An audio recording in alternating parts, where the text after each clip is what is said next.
It is now time for lawyer.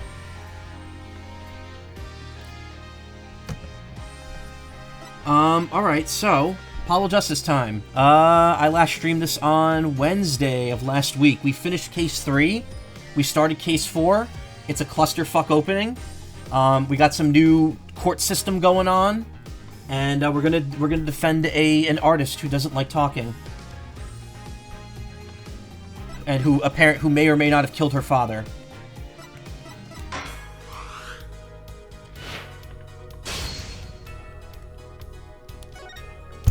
So, Turnabout Succession. Where is... Okay, so my save file's here. Creepy guy. Oh, yeah. Oh, that guy, yeah. Did you notice he had the same theme music as the creepy doctor? It was the same theme. It was a remix of that theme from Ace Attorney 2. Anyway, if the sound is good here... If the sound's not good here, let me know, because I have to adjust it based on my own feedback here, because it's different from, like, desktop audio.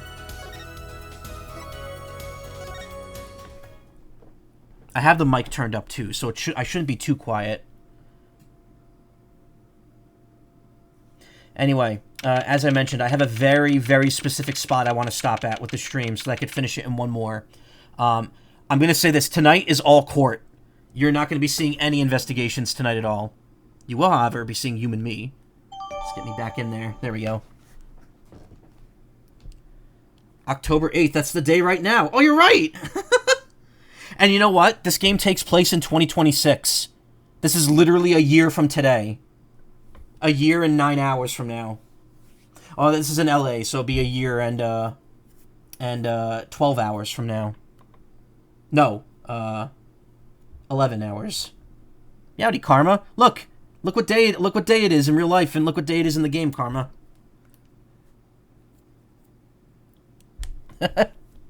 October 8th, 2026, 9:48 a.m. District Court Defendant Lobby number 6. There's 6 of these? About a year from now, yeah. Had an herbal shower. Ooh. Nice. Good morning. So, you're Vera, right? I'm Trucy. Trucy Wright. That's right with a W. But not right, like we're writing a word, right? We're on your side. You could tell us anything, please? Good morning. She speaks!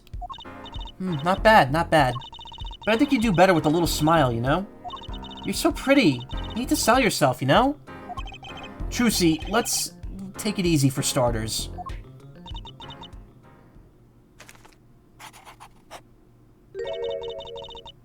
Thank you for taking my case. I love how she how she expresses herself with this. Okay, well, that's a start, I guess. Shower with boiled oregano leaves and lemon. Ooh, that sounds fancy. Exfoliating. There she goes with the nail polish again. That's great, really. It's so cultured.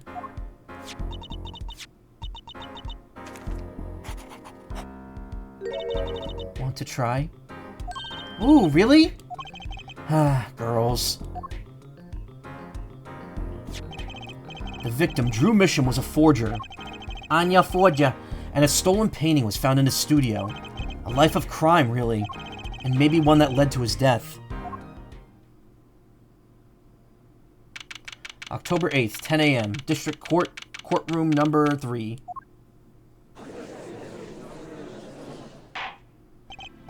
Well, we will now, begin the, trial of, Vera Mission. Is the judge okay? His voice is all raspy, and he's looking around all nervous-like. The repercussions of today's trial will most likely be felt for a long time, and may, indeed, alter our legal system forever. Today is a test of the juris system, ja? And the first step towards a new order in our courts. Daddy's secret mission! The jurists will function like a jury. It's hoped their inclusion will help the courts to better reflect the people's will. Why aren't there any jurists in the courtroom? 3 closed-circuit cameras watch this courtroom at all times. The jurists have access to everything that transpires. Extendo arm. Jurists, Judge Well and Judge Cool. Hey, Judge, you good? Hello, sailor. Now, see here, Prosecutor Gavin. I was going to say that. My apologies there, Judge. Jurist today, judge today's trial coolly, if you would be so kind. Jurists are unbound by the letter of law. They don't affect the trial with evidence, but by their feelings. And we're about to find out just what effect they're going to have. Very well, Prosecutor Gavin. The details of the case, if you would. The victim is the painter, Drew Misham. He was killed in his own studio.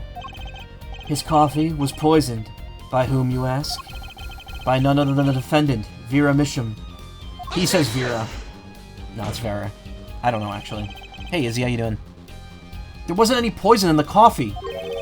Tongue. Someone's been doing their homework. Indeed, poison was not present in the coffee, but on the mug itself. Mug? Residue was found on the rim, I see. The autopsy report describes the manner of our victim's death. Is that spelled right? Oh, describes. Yeah, it was weird. The court accepts this as evidence. Death by atroquinine poisoning. We've heard that word before. Estimated time of death, 9 to 9:30. According to this report, victim's death was caused by atroquinine poisoning. Chemical compound that does not occur naturally. Lethal dosage is a mere 0.002 milligrams. A touch of atroquinine in the body is the touch of the Reaper's scythe. Very well, Prosecutor Gavin, you may present your witness. I have for you today a simple man for a simple case. A man who witnessed the murder in its entirety. That journalist, no doubt. Who wasn't here last stream. The witness will state his name and occupation. Ah, right. Well, for starters, my name's Spark Brushel. My job is a lone observer of the world. In other words, a freelance journalist, right? If you don't mind, I'd like to state something here for the record. Yes, Mr. Brushel? I dislike conclusions, specifically the aspect of jumping to conclusions. God, this fucking freak. He blinks upside down. The bottom of his eyes blink upwards. That's not how they work. Preconceptions make park sandbox of endless desert waste. End quote. But you are a journalist. You said so yourself yesterday. Well, that's true, yes. But you must understand, I stand before you today a man with a dream. I'm offering you my testimony in exchange for exclusive rights to the story. Scoop turns Mr. Brushel into that Mr. Brushel. End quote. Let's hear your testimony then, shall we? A simple case, eh, Gavin? For me, the jury is still out. Too bad no one heard you think that, Apollo. Bet you thought you sounded so cool in your head. The journalist's story. I visited the studio around 9 that night to do the interview. The first outsider to enter the atelier. Journalistic history made. End quote. His daughter brought us coffee right after we started. And you know what happened next? Star falls. End quote. No one else entered the room besides her the entire time. God, his eyes are so big when he's looking forward. Brushel's laid that smiling face emoji. Which one? That does sound like a simple case. Unless you were the one who poisoned him. What are you saying, Judge? Need I remind you, the cameras are rolling today. I felt the need to be a bit dramatic. You didn't do it, did you? Me do a thing like that? Come on! That's like newsmaker making the news, end quote. Or even contemporary witch hunt, end quote. I know. Wild accusations rock courtroom, end quote. Rock indeed. Prosecutor Gavin sure looks like he's having fun. I'm so happy for him. Very well, Mr. Justice. Your cross-examination, please. Fuck this guy. Oh, it's good, Karma.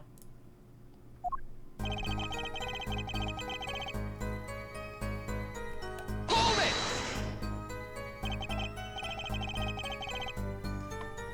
9 at night? Isn't that a little late for an interview? If the great painter Drew Misham says come at 9, believe you me, I go at 9. The first, and as it turned out, last interview with such a prolific painter. You want to impregnate Clavier. God, Soma. Were you this unhinged when you were on stream with me? Like the few times you were? Which I looked up. It turns out, yes, you were actually... Soma, you were actually on 2 of my streams in the past. You were on 2 different Monster Hunter Rise streams with me. Over Discord while I was streaming. Want to castrate Apollo's hair. That's just weird, Karma.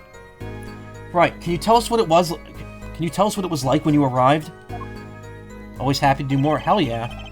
First outsider to enter the adult... Oh, okay. Not rereading old content. You're the first reporter ever in Drew's studio? Posterity will look back on that night as a turning point in journalistic history. A basically insignificant step for all mankind, but a giant step for that Brushel guy. End quote. No one on the outside ever had access to that studio. Then it would serve to reason that the deed was done by an insider. By which he means Vera did it. So how did this epoch-making interview go?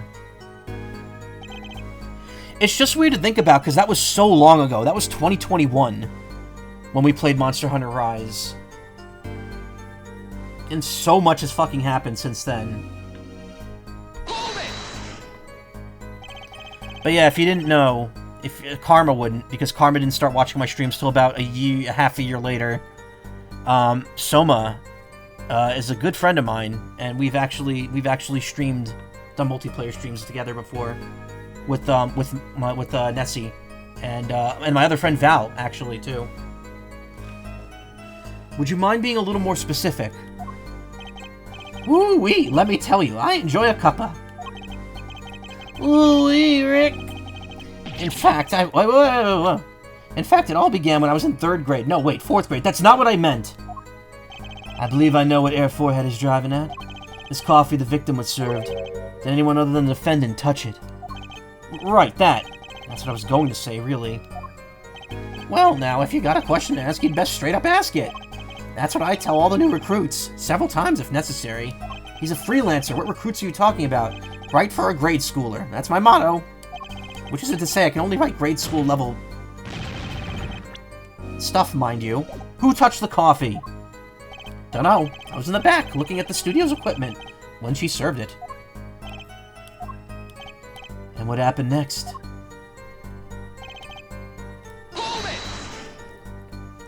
What's this about a star falling?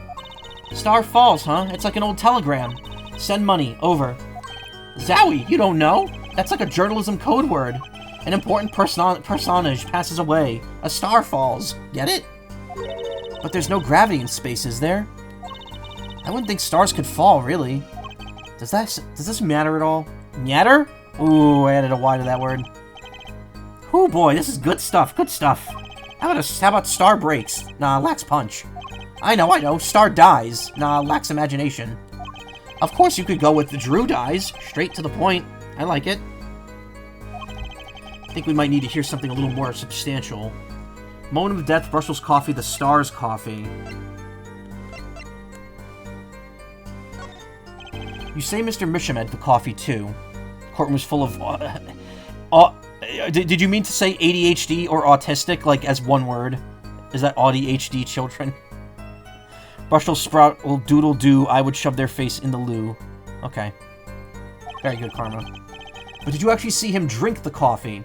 Of course! He who sees it wins, but he who says it wins bigger. End quote. I live in a man sees dog eat dog and writes about it world. Yet, I guess I can't really say I saw him drink it, really. He had one so-called sip, if that. Man puts lips to mug, drinks, end quote. Autistic ADHD. Okay, that is what you meant. I'm glad I picked up on that. Because I am also ADHD, as you put it. That poison is quite very virulent, as I hear. My stomach did a so-called somersault, since I'd gulped down the coffee without so much as a second glance at it. Wait, maybe something's there. Some kind of so-called trick. Anyone want to venture a guess, for the record? That you're a non-human freak. Does this guy have a pause button? Well, Mr. Justice, did you find that testimony valuable? Very important. The victim drank his coffee, then immediately fell over. Oh, yes. You can go to the press with that one. Your Honor, this is a vital piece of information. Please add it to the testimony. Very well, the witness will add this to his testimony. Vital, right?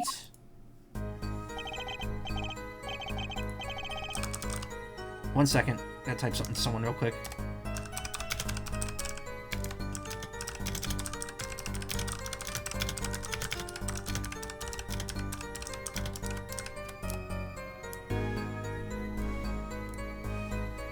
Something I don't want to say on the stream. He had one sip, if that. The next moment, he was on the floor! Yeah, I have a mechanical keyboard, so it's very clicky-clacky. So he either took a sip or he didn't, and then fell over? Oh yes, indubitably. Just like that. Wham bam. Thank you, ma'am. So Mr. Misham drank the coffee and fell over immediately. I think Brushell's telling the truth, too. Should I get him to talk about something else? Hehehehe. There's no real need to change the testimony. Problem with the testimony is already pretty obvious. No one else entered the room besides her the whole time. Can you say that for sure? For sure. Sure, I'm sure. Juice Studio is in a big place, kiddo. I know if someone else had come in. What if they had been hiding in there from before? Objection! What? Why? Why would they? Even if someone had been hiding in the studio, they hardly could have poisoned that mug without anyone noticing. You think I, Spark Brushell, would miss something as obvious as that? No way! Sure makes it sound exciting. Guess that's his job. Only one moment we need to focus on, really. The moment when Drew Misham died? Exactly. There has to be something there. Love clicky clacky. Yeah, I know. That's why I asked for this keyboard for Christmas years ago. Wait until you see this guy's, animations when we slam him. He had one sip of that. The next moment he was on the floor. Death by atroquinine poisoning. Time between 9 and 9:30, October 6th. Wow, really nothing else other than that, huh?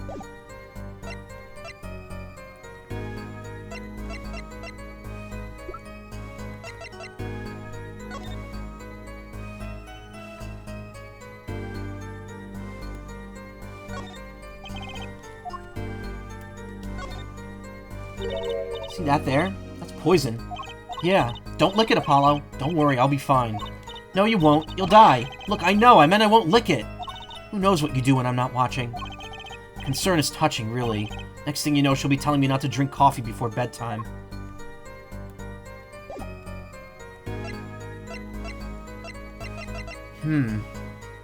Slow-acting deadly poison. There we go. Wow, I saw that completely by chance there.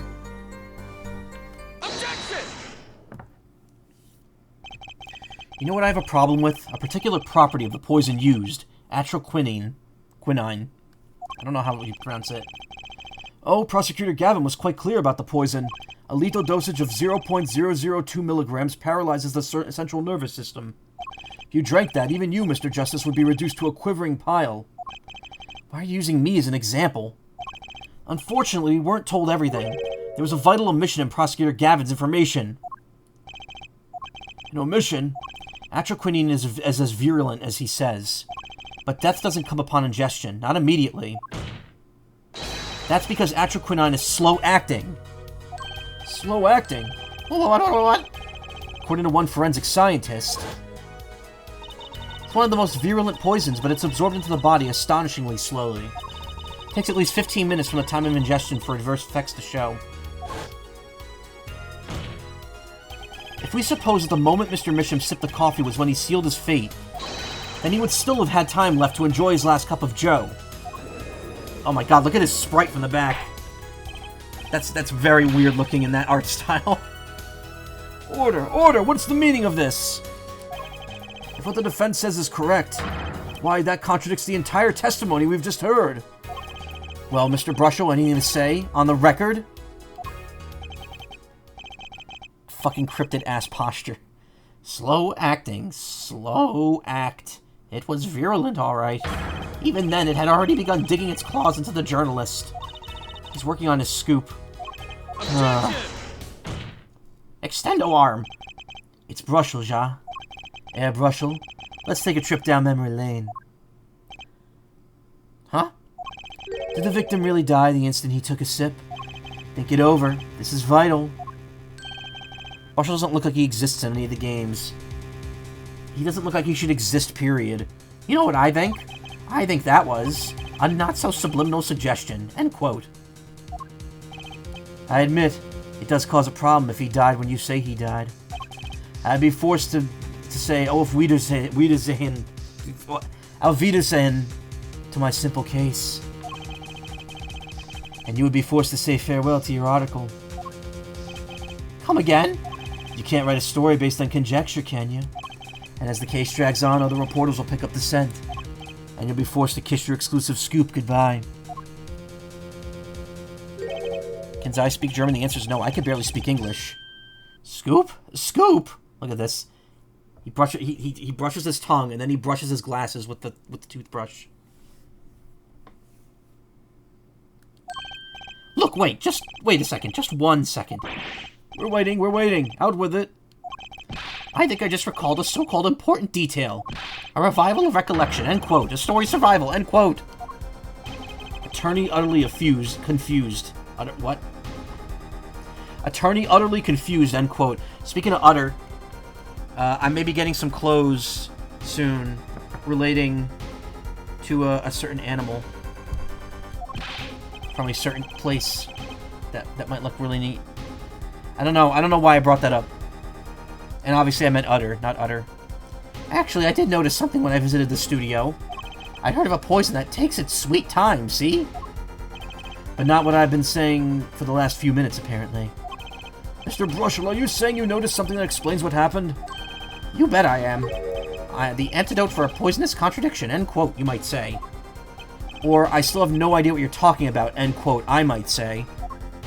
I figured it out, but only after an in-depth interview. See, thanks to my journalism skills, I know who poisoned that coffee. Oh my god.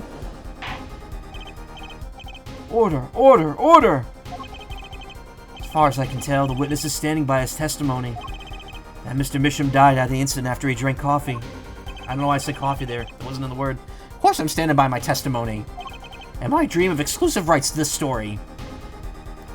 Okay, looking at it from the back, I don't know if anyone here watches Scott the Woz, but there was like a character that he invented, like for earlier videos, that he called Mr. Scoliosis. This is what I imagine Mr. Scoliosis looks like. Especially with that back posture. Ah, suppose it was too much to hope for. What was? Of course he wouldn't choose a simple case, not him.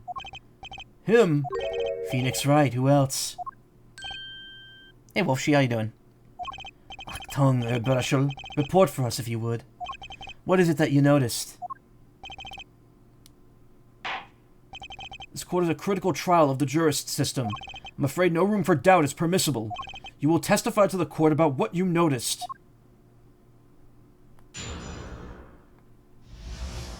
What Brushel noticed. When I arrived at the studio, Mr. Misham was at his desk. He seemed to be writing a letter, but he quickly sealed the envelope. I thought nothing of it at the time, of course. Now that I think about it, what if he was writing a suicide note? A suicide note. Yes, he had this look on his face. Man's face inscrutable as a quadratic equation, end quote. Suicide? Poor Mr. Misham. But that means Vera's innocent. Would someone commit suicide in the middle of an interview? Oh. Very well, you may begin your cross-examination.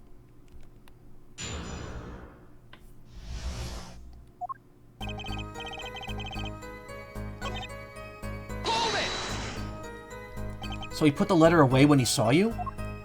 Early reporter gets the worm, end quote. That's my secret. I'm not sure I follow. It's the night of the interview. I arrived 15 minutes ahead of schedule. The handle turns, the door opens, and I barge in. I was gonna make a lewd joke there, but I was like, I couldn't think of how to word it in time. I was like, fuck it. I arrive 15 minutes late. I fuck a donut, and then I enter the room. Something stupid like that. Are you sure that's okay to do? I mean, isn't that unlawful entry, really? Mr. Misham sure seemed to think so. You should have seen him. He crammed his letter in that yellow envelope as fast as he could. I know a secret when I spot one, and that was one. Does seem significant. Well, Mr. Justice, I wonder. It does have the ring of something important. Add to testimony. Defense find this testimony vital, Your Honor. Very well. Very well, please edit the testimony then. Hey, why not? My account comes free of charge. It was a yellow envelope. I heard it was left at the crime scene. It was a red envelope. It contained 2 sheets of paper. Objection! That was an easy one. As it just so happens, there was a single letter in a desk drawer at the scene. In a red envelope. What? There you go. How'd you like that? Prosecutor Gavin? Yes? Was a yellow envelope found at the scene of the crime? Unfortunately, no. But Air Forehead. It's easy to mistake the color of an envelope. I guess, but not this envelope. You see, it was postmarked already, 7 years ago. Well, Mr. Brushel? I can explain that. Drew, right? He wanted to get that letter in an envelope pronto. Get it out of my beady eyes, right? So he grabbed the nearest envelope and crammed it away. What about the whole red and yellow envelope contradiction, chump? What about my 75% yellow and 25% red envelope? Or was it 25% red and 25% yellow, 75% red? Alphys's secret gamer juice. Well, Mr. Justice, have anything you say to the witness's claim? That night, the victim put a letter he'd been writing in a red envelope.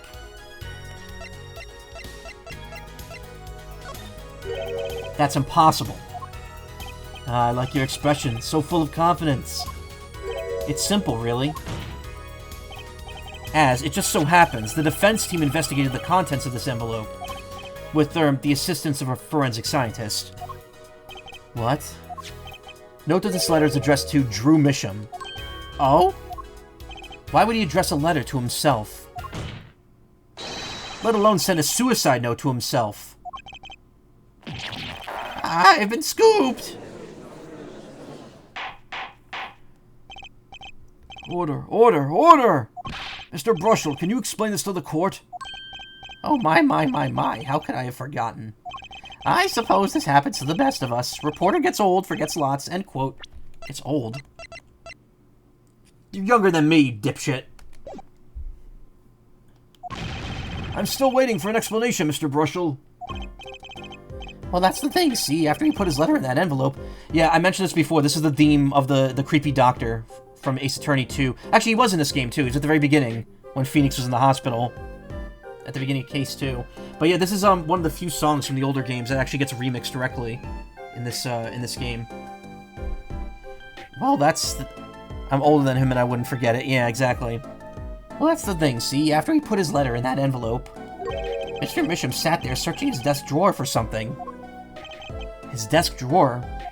Yes, a stamp. A so-called postage stamp, end quote. A stamp? Whatever for? Why did my voice suddenly get a lot younger there for a second? Well, to mail his letter, what else? And then, why, yes, I think I saw him put his letter in that box. Yes, it was a yellow envelope, and he put it in that box.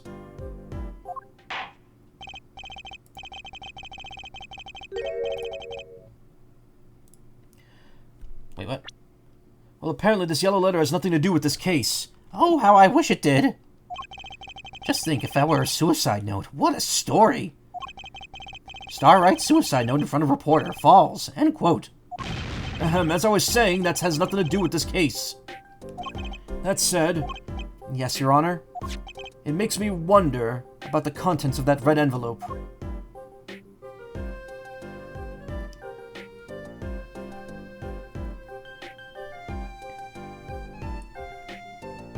Sign the papers with the enclosed stamp. $100,000 is quite a good deal of money.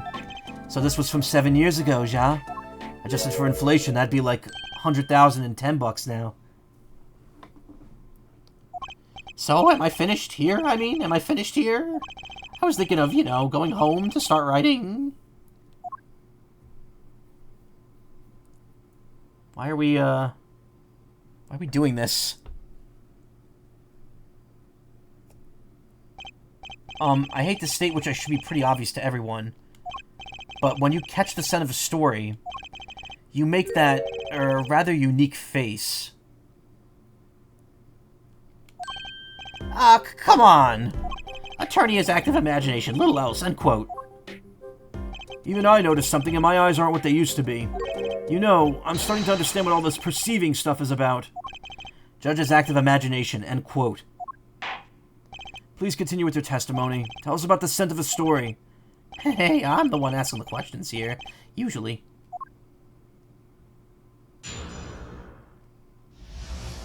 Scent of a story. Actually, it took a bit of work to get a thumbs up on the interview. Reporter leverages story, gets his interview, end quote. Story concerned a certain case from 7 years ago. Uh-oh. 7 years. Mentioned. That red envelope probably had something to do with it. Say what you will, but Drew's talent was without compare. So you threatened to go to the press with this story. That's how you got your interview? Blackmail? Well, yes. I mean, no. No. I wasn't exactly black. I mean, I'm not... Something wrong, Mr. Brushel? Look, this is my story, my tidbit. Journalistics info is livelihood, end quote. I see. When you have me chatting away in here, what's going on out there? What if some Wally Wordsworth or Sally Scooper gets wind of my story? They could be going to press while I'm going to waste. I want a scoop of ice cream now. Court feels your pain, Mr. Brushel. Mr. Justice, let's pick up the pace. Certain case 7 years ago. Wait, 7 years ago? Huh?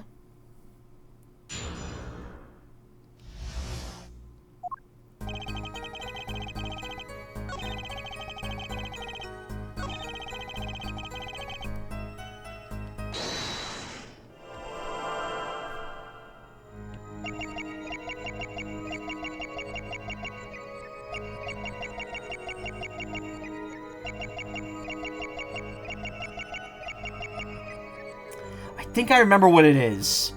I think I remember what his tell is. But I don't know which piece of dialogue it's going to be on.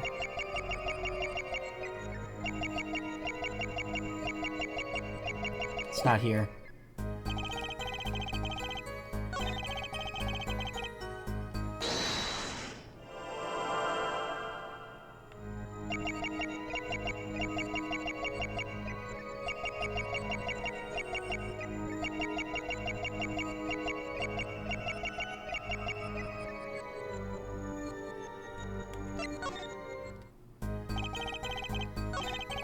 Somebody will what Drew's talent was at. Would that compare? Testimony left a bad taste in my mouth. It all makes sense. Nothing jumps out as ridiculous. Wonder what the story he's talking about is. Must have been good to get an interview with a famous recluse like that. Something powerful enough to drag Drew Misham out of hiding. I wonder. Maybe it had something to do with Mr. Misham's art?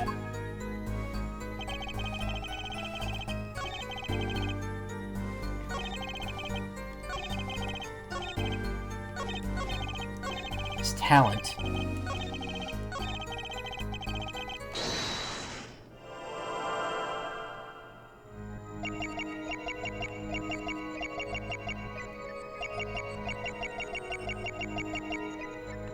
There it is. He's sweating. Fucking gross. Then again, I sweat like that sometimes. All the time. My room's stuffy.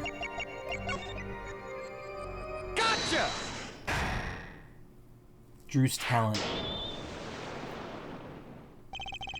Sweat much, Mr. Brushel? Yeah, well, a man can't help his glands, you know? It's more than that. When Mr. Misham's talent was mentioned, you suddenly began to sweat buckets. Ah! You're hiding something? Oh, that's... Wait, he was talking. You're hiding something about his talent. What? That's ridiculous. Evidence time. Let's show where Mr. Misham's true talent lay. Just so happens I have the evidence showing the talent mentioned in that letter.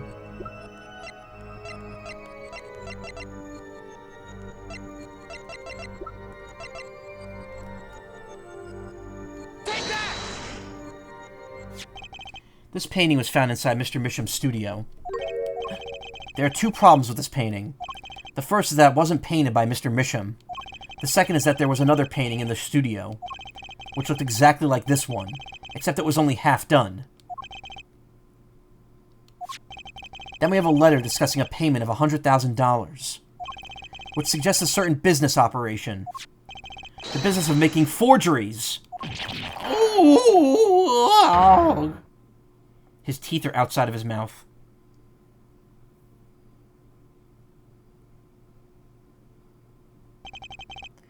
That is all, Your Honor. We kind of knew that already. We mentioned he was a forger at the beginning of the trial. Everyone, please, everyone. Can we keep this private, please? Some look outside shit. God, why? This is my story, my scoop. Forgery. That's a serious crime. Drew Misham is known as an artist these days, but there were rumors he dabbled in another kind of art until a few years back. Another art meaning forgery? Drew Misham was talented, alright. Talented at making precise, detailed fakes. A fact that certain criminal elements were quick to discover. Criminal elements? What? You can't seriously be talking about... Exactly. I'm talking about forging evidence. The rumors started circulating 7 years ago. 7 years ago? So are we to understand that this letter, this payment of $100,000 was for... Exactly. Forged evidence nets tidy profit, end quote. Order, order, order! Why, it's like our victim was living a double life. Ha! This is my chance. So the victim had ties to the criminal world, right? He could have had plenty of enemies who we know nothing about. Objection! This is my first time hearing of this criminal world. We certainly found no criminal connections when we conducted our investigation. Objection! But how do you explain all this money? You have to admit that there's a possibility of some illegal activity here. Objection! But there's no proof tying this letter to our case. Our case was and remains simple from the beginning. Only the defendant could have poisoned that mug that night. And you, of course. Hey, hey, hey, the only thing I poison is my pen when I'm writing my interviews.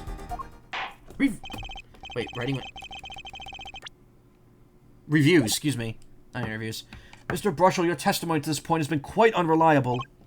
It doesn't speak well of your current reporting acumen. What are you talking about? My journalism is rock solid. Journalism so solid you could stand an elephant on it, end quote. In any case, let's hear a summarized recap of your testimony. If we can ascertain the situation in that studio from the recap, the trial is over. Apollo, what's he talking about? Cross-examination showed Mr. Brushel didn't have the reason or means to poison him. As long as there's no other suspects, then the killer had to have been Vera. That's what. This next testimony is our last chance. Mr. Brushel, your testimony, please. And stop this. Stop all of this. He just, waves his hands in front of him entirely. The interview. A recap. The only other person in the studio that night was the defendant. It was Vera who poured the coffee. She admitted as much herself. The only thing that touched Drew's lips during that interview was the mug. And nothing left that studio after he died. Nothing. Clearly, the only one who could have poisoned him was his daughter. A nice testimony. Clear, succinct, and without room for doubt. Aw, shucks. You really think so? I believe this clarifies the situation that night. Very well, Mr. Justice, you may begin your final cross-examination. Right. Still have one trump card left to play. And I won't let this trial end until I use it.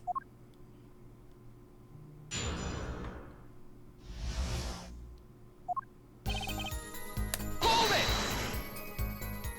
But that doesn't prove Vera poisoned it. Objection! How many times have we heard that one, Air Forehead? Oh, both of the ZR buttons do that, okay. The poison reached its victim via that coffee mug. And from where did that coffee come from, Not to beat a dead horse again and again, but perhaps you could fill us in. I'm on it. You need a horse beat? I'm your man.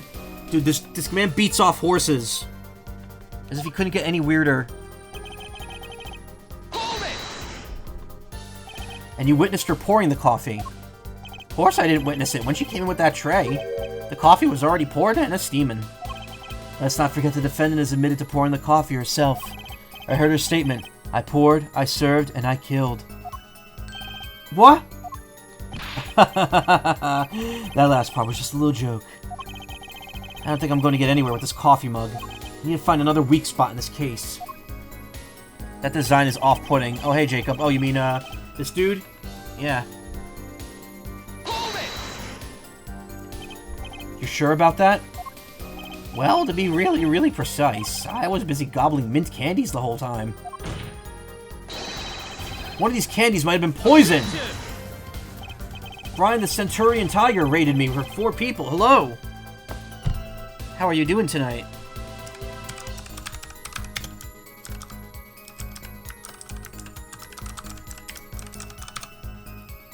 That is the name spelled correctly, and this is the shout-out. Shouted correctly. There we go. What were you doing? What were you streaming tonight? Hello, Raiders. How y'all doing? Yeah, at the time of the autopsy, no fresh fragrance of mint filled the room. Just got done with Donkey Kong Bonanza? Nice! I love that game. I didn't get the DLC because it's too overpriced, but that game was excellent. I did 100% it. And no mint residue was found. It was a long shot anyway. Don't tell me you're still trying to prove this. You think the victim ate, drank, or otherwise ingested something other than coffee? Well, Mr. Justice, you have some proof. Possibility's there, I can feel it. Just maybe not prove it, not yet. And possibly isn't going to cut it, not now. Mr. Misham ingested that poison via a route other than coffee. Not yet. It can't be proven. I do believe our little forehead is growing up. Pity. We like the rash, youthful forehead best. Another hole in this case that needs plugging before I can prove anything. But first things first, I better uncover a weak spot before I try to strike again. On with the cross-examination. This feels like Apollo keeps forgetting to actually challenge the central point of the argument, yeah. Well, he's a rookie. What do you expect? This is his 4th case ever. Not one thing? You're sure? Yep, sure it can be. Well, with one exception. One exception? What? Journalist Spark Brushel does interview, leave studio, end quote.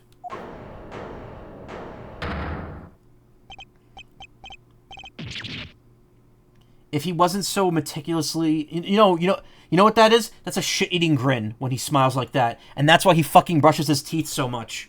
Because he's got to get the taste of shit out of his mouth. Come on. It's a joke, get it? Not funny, I know, but still. Did something leave the studio that night? Why does that sound familiar? Where have I heard something like that before? Why do things leave rooms and go to other rooms? Now that we've proven our witness is a comedian of sorts, I'd like to turn to our defense attorney before returning to the testimony. Do you have any idea what, if anything, might have left the studio that night? Just one thing. I think one thing might have well left the studio that night, actually. A certain something that has vanished from the crime scene. By which you mean... something other than our witness? Of course. Don't tell me. Farrah Misham? Believe me, any comic relief I may provide is entirely unintentional. Then let's see what you've got for us, Mr. Justice. Well, this thing wasn't at the scene of the crime, so I can't show it to you. But I do have evidence that shows how it could have been taken from the scene. Tiny frame bears traces of the deadly poison astroquinine. Also, yes, Wolfshe, I know where it's going. Don't you don't have to help me. I know I've played these games before, and if I forget, I'd rather figure it out on my own again. Take that! And that wasn't right though. I find Prosecutor Gavin more amusing than this guy, really. If that was comic relief, why do I not feel amused? We want evidence, not entertainment, Mr. Justice.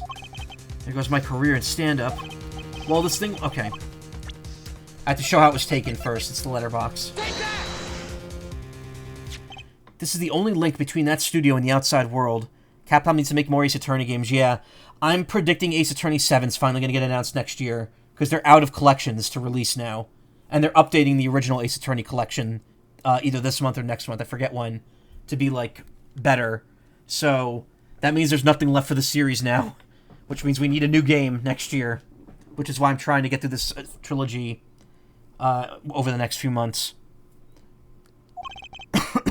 A letterbox? What did Mr. Brushel just tell us? When he entered the studio on the night of the murder, the victim had just finished writing a letter. Yeah, I said that, and yeah, it was true.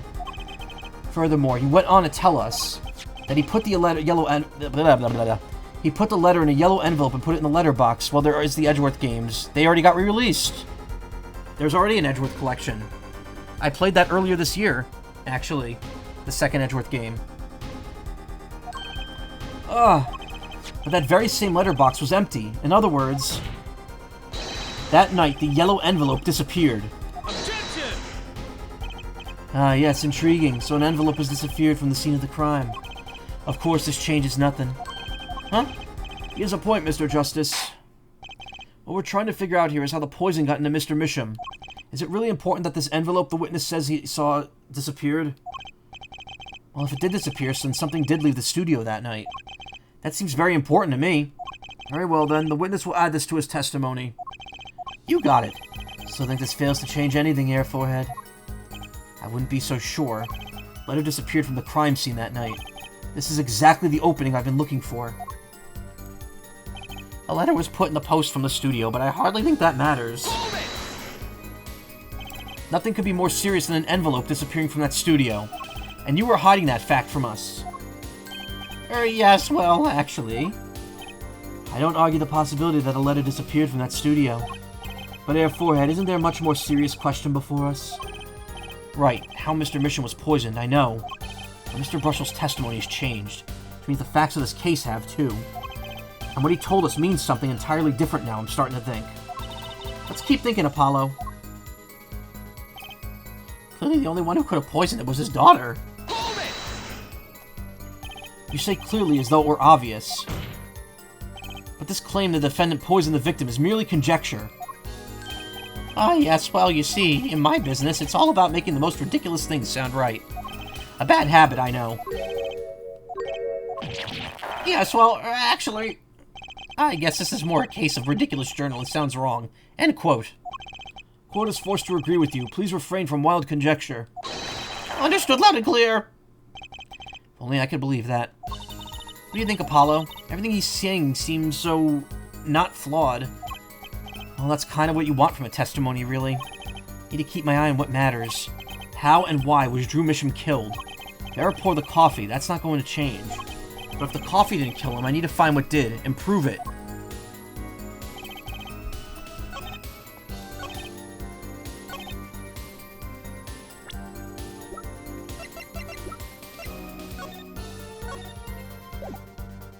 Gonna have to go to bed now? Okay, Brian, thank you for the raid, and thank you for stopping by. I appreciate it. You have a good sleep.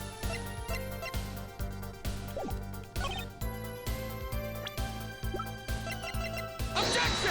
That wasn't right.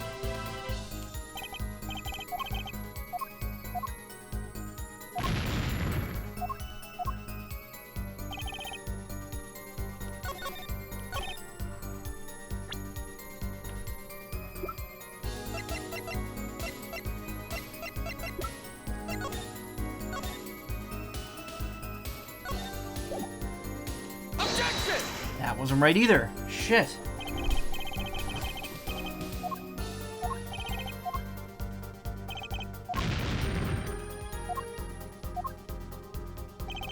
Letter was put in the post from the studio, but I hardly think that matters.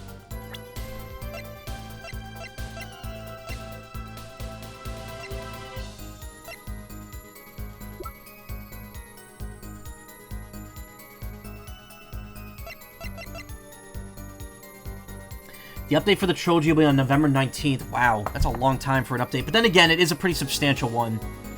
It's adding in multiple languages to the game that weren't there originally. It's adding in music players, remixed music, like orchestrated music, and the art gallery, up with like the same level of detail that this game has. The only thing it's also adding in the little pips behind me for the testimony. Those actually aren't in the original 3 games, and they're going to be added in with the update. No mention of a history, which would be really helpful, because the first trilogy does not have a history function. Which is also weird, because pretty sure that came out after games started having them for this series. Then adding a story mode to play the game for you. Yeah, that doesn't exist in the original one either. The original Ace Attorney trilogy is very bare bones. It's literally just the games, with no extra options or anything.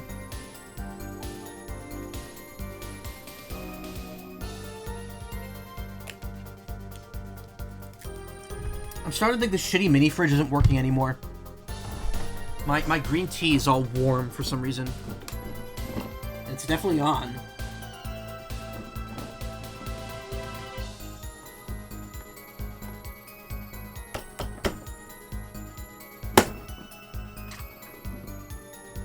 Yeah, I don't think this mini fridge is working much anymore. It might be time for me to give it up.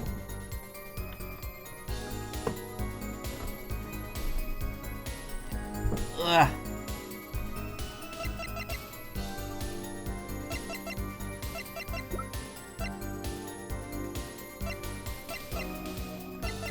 I don't know. Hold it!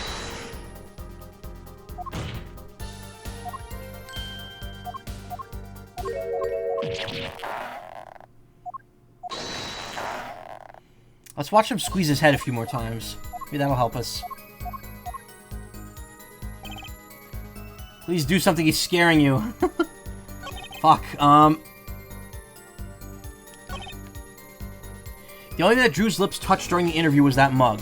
If he sent a letter...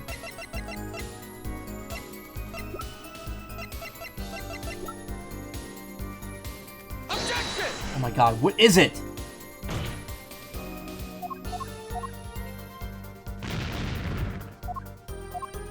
The only thing I can think of is that it's,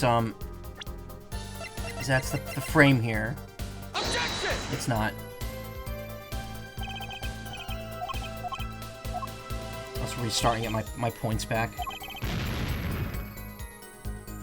Did you check the mailbox? You can't actually look in it. I remember very clearly that's not an examinable thing. That's enough. I see no need to further prolong this trial. Yeah, all it is it's just the photo of the box. That's it. The defense's case is insufficient to overturn the prosecution's claims.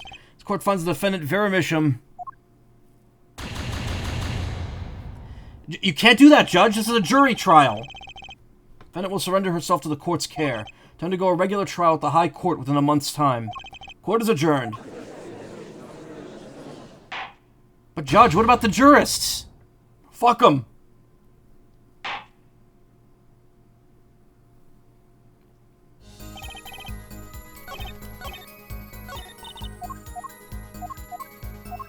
Sad gumshoe noises, yeah. Hold it! But that doesn't prove Vera poisoned it. Objection! How many times we heard that one, Air Forehead? Poison reached its victim via that coffee mug. And from where did that coffee come from, Not to beat a dead horse again. Oh, wait, yeah. I already read all these.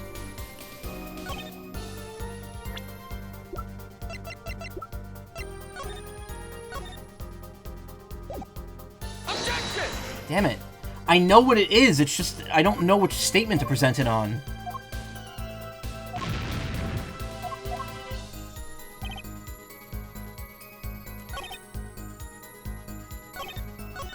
Hold it!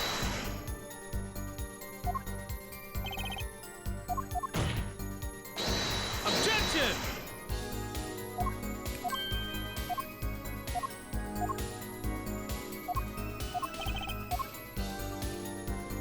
Oh, there was this. Wow, I'm an idiot. Mr. Misham ingested the poison via a route other than coffee. Proof is possible. Here goes nothing.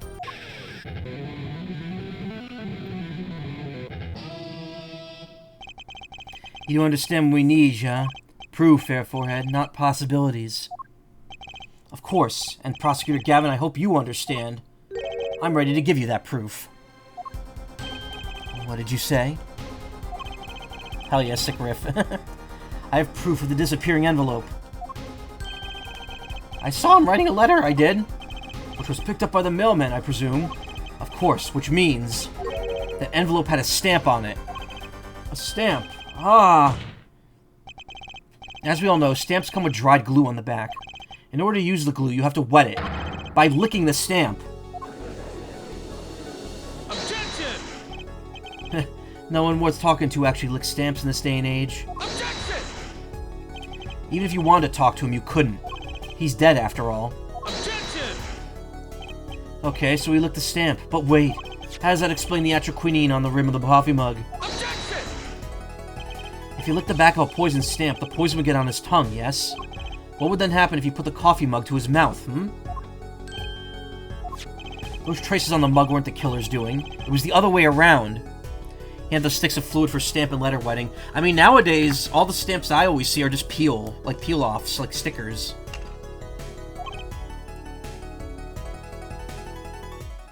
What? Coffee mug didn't poison Mr. Misham. Mr. Misham poisoned the coffee mug himself.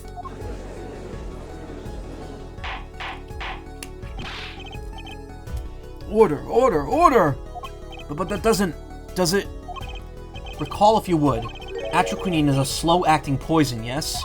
Poison entered his body when he put the stamp on that envelope. But his time wasn't up until the very moment he touched his lips to that cup of joe. Tongue.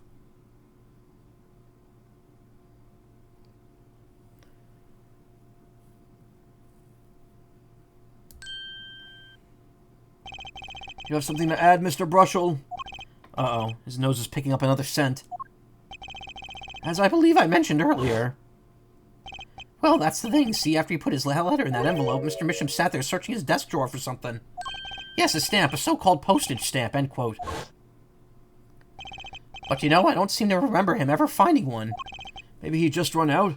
Incidentally, we searched the desk drawer at the scene of the crime. There were no stamps, not a single one.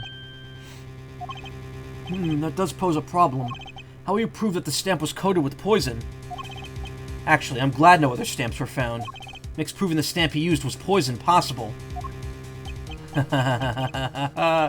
Good show, good show. Can't even prove there was a stamp at the scene in the first place. Well, let's hear what the dentist has to say anyway. Where's your evidence that proves the existence of this poison stamp? Tiny frame. Oh, that certainly is a cute little frame. And by little, I mean really little. It was on the victim's desk, Your Honor. Quite empty, as you could see for yourself. I noticed that too during my inspection. So what? Apparently you weren't as observant as you should have been. You see, when you saw this frame, it was missing something quite important. Missing something? Yes, a pale bluish stain on the inside of the frame. Atroquinine residue. What? Why wasn't I told about this? Frame is only 2 inches square. Face of the frame is even smaller. Maybe an inch wide at most. You aren't saying... Oh, but I am. Tell me, what fits in such a small frame? A commemorative stamp, perhaps? I'll send you an actual fridge. I have nowhere to put it, that's the problem. Trust me, I love heat pumps as much as the next guy that cares about temperature. But it's just not doable. I'm just gonna have to start putting my drinks in the fridge downstairs and bringing them up before you stream. Again, like I used to. Order, order, order! The poison stamp was in this frame. Extendo arm. Impossible. Prosecutor Gavin. Why would he put something like that on his desk? Don't tell me he had it there so he could commit suicide if the mood struck. You know, can I say something? I had a thought, see? What, Mr. Brushel? And please stop jittering around like that. Victim was a forger, right? There's a lot of money in that line of work. Forger forges friends, makes enemies too, end quote. So the poison stamp might have been a murder weapon aimed at him. Objection! Make some Totinos while you're there. You know, I haven't had Totinos in a while. Extendo arm. Oh, that's rich. That's rich. Leave the ridiculous flights of fancy to the Gaviner's song lyrics, please. Finally, something we agree on. Stamp was a murder weapon? Nonsense. Murder's a simple business. Who would go to such lengths? No one. Oh, I disagree. Actually, I'm gonna save that for a moment. Come again. Recall, if you would, the victim's reclusive lifestyle. Drew Misham hid from the world. He avoided meetings. His only contact with the outside world was the mail. Are you saying... Damn it, I was gonna load up something here. Roasted veggies by air fryer, it's so good. That actually does sound really good.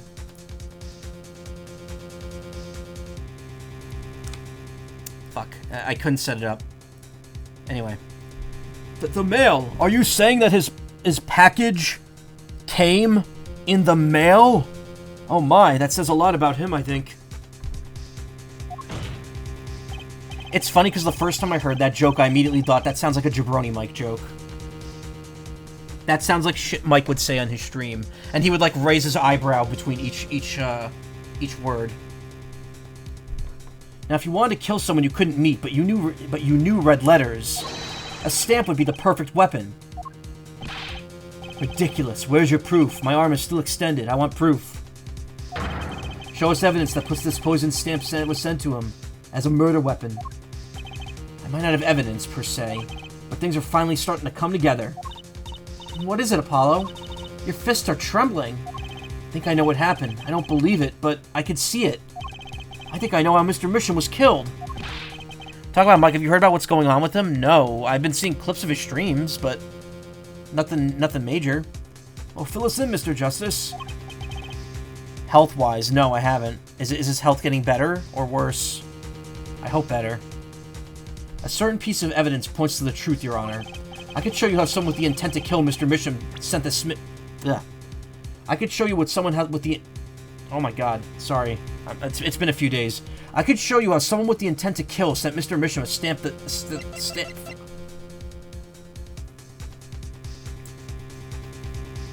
I think I might need some more tea here. I could show you how someone with the intent to kill sent Mr. Mission the stamp of death. Sign the papers and send in the enclosed envelope with the enclosed stamp within 3 days. Doctors found something benign, but they removed it. Okay, well that's good at least. I mean, it could be worse. It could be much worse. I didn't know. I thought he was still streaming right now.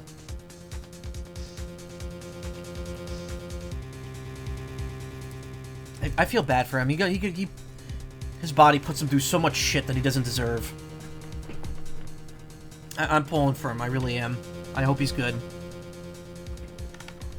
Us tri-state area Italian Michaels all have to stick together.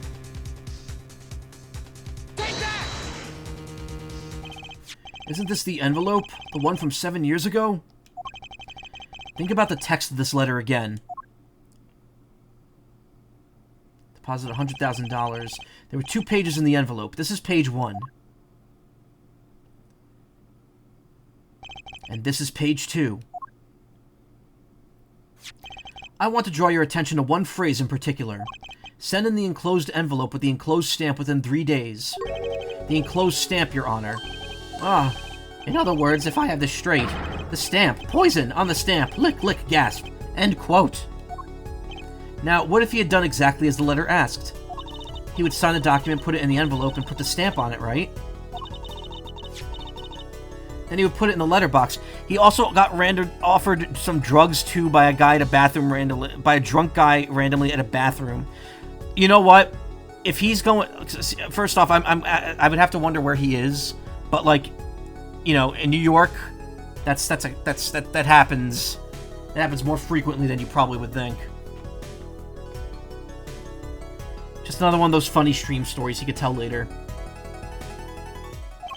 15 minutes wouldn't have elapsed between affixing the stamp and mailing the letter, but the clock started ticking and when the time came, he drew his last breath. That's what he said too? Yeah, exactly. I live in the area. I know what he deals with. And the murder weapon will be taken away from the scene. Quite conveniently, thanks to the postal system.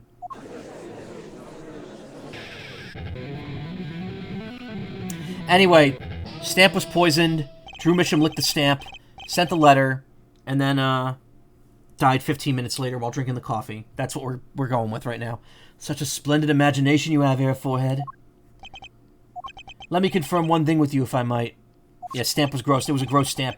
Bad smell stamp. So this poison stamp was inside this envelope from 7 years ago, Ja? Is that what you would have us believe? Really? Want to see something here? No, he's not here right now.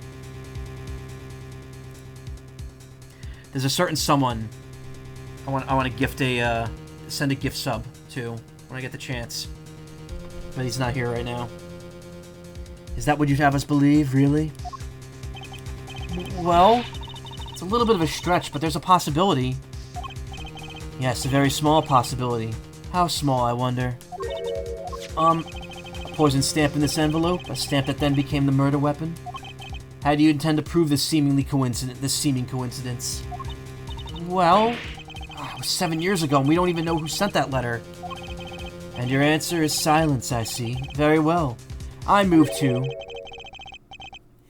It's not nice to pick on the Fraulein, Clavier.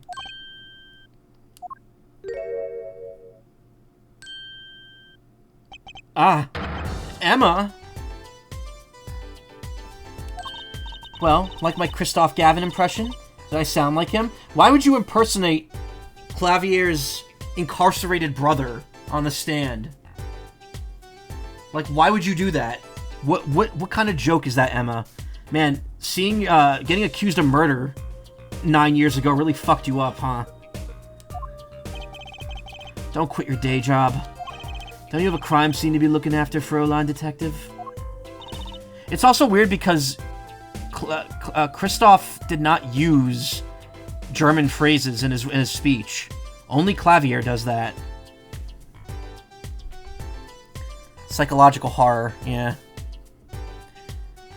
Someone had to come dig you out of all the mess you're making of this case. Mess? You know, none of this would have happened if you just trusted in science a little more. You could find out if that stamp was in that envelope easy. Care to explain yourself, Fraulein Detective?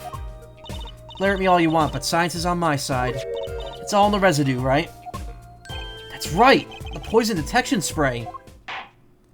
White Christoph jump scare. Produce the red envelope at once! You can open it on the authority of the court.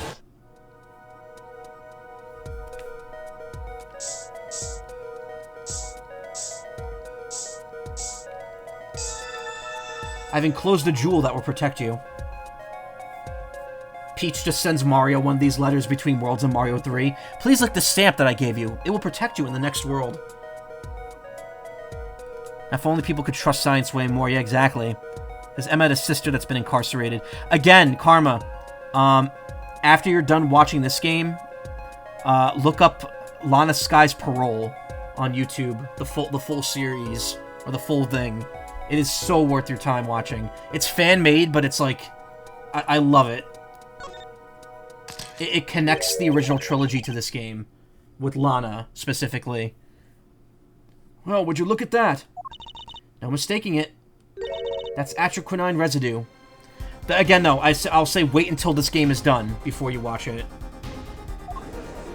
Though you might want to wait until the end of the 5th game, too, because I think there's minor spoilers in it for that as well.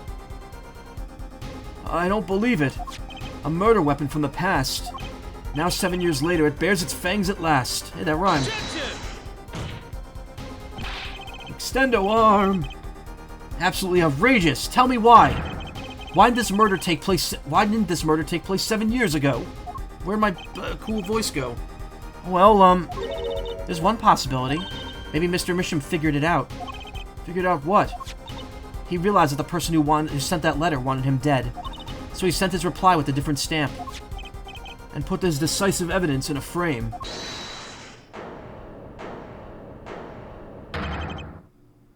Ack, you're still here? Can I make a statement here on the record? No, go away! I, Spark Razortooth Brushel, claim this scoop is mine. Drew Misham killed in cold blood. By sender of 7-year-old letter. End quote. White Brushel jump scare. No, he's not white. He's not a person. He's an alien. He's some sort of he's what a gray would be fully grown up. He's a full-grown duende alien, as Joel would put it. No more. Maybe something more succinct. Star falls after 7-year delay. End quote. Order, order, order! I see no room for further argument here. Spark Brushel, you're going to jail forever. Though I admit it, this is all coming as quite a shock. To think that the murder weapon reached his mouth after 7 years. And more than that, since something reached my mouth, if you know what I'm saying. Stamp his ticket straight to afterlife. End quote. It's Mark Zuckerberg's twin brother, 6 times removed. No, Mark Zuckerberg is a fucking robot. Spark Brushel is like some weird spongy extraterrestrial. Imagine asking for an injunction on headlines in a murder that you're tangentially related in. Yeah. Uh-oh, I think the witness is a bad influence on our judge. I see no need for further debate on this matter. The sender of that letter 7 years ago could hardly have been our defendant. Apollo, I think we just won. I said that. I think we just won. Very well. This court finds the defendant. Objection! Alright, Captain Buzzkill over here. Also, again, Judge, you cannot declare that. This is a jury trial. The jurists have to declare that, not you. Is this the bright future of our legal system? Prosecutor, Gavin? Ticket to the afterlife from 7 years ago? Tickets for Gaviner shows are invalid after 2 weeks. But it doesn't make sense any other way. It boggles my mind that so many people haven't noticed this. There's a fatal contradiction in Air Forehead's claim. Contradiction? A poison stamp was placed in this envelope 7 years ago, whereupon it was framed until now. If that's the case, then why would Drew Misham have done what he did? Emma explained that. He must have realized it was poison. Extendo arm. Therein lies the rub. I say that. Whenever I start saying that, I said that's the rub a lot over the last few years, and I don't know when I picked that phrase up, because it was after I started streaming. But I have played this game a long time ago. 7 years ago, the forger Drew Misham sensed a trap and put the stamp in a frame. I do not debate this, but this begs the question. Why 7 years later did he use that stamp on the night of the murder? Surely you don't mean to suggest that Mr. Misham simply forgot. He put the murder weapon in a frame on his desk for 7 years, and forgot? Extendo arm. You expect us to believe he's spraying the trap on himself?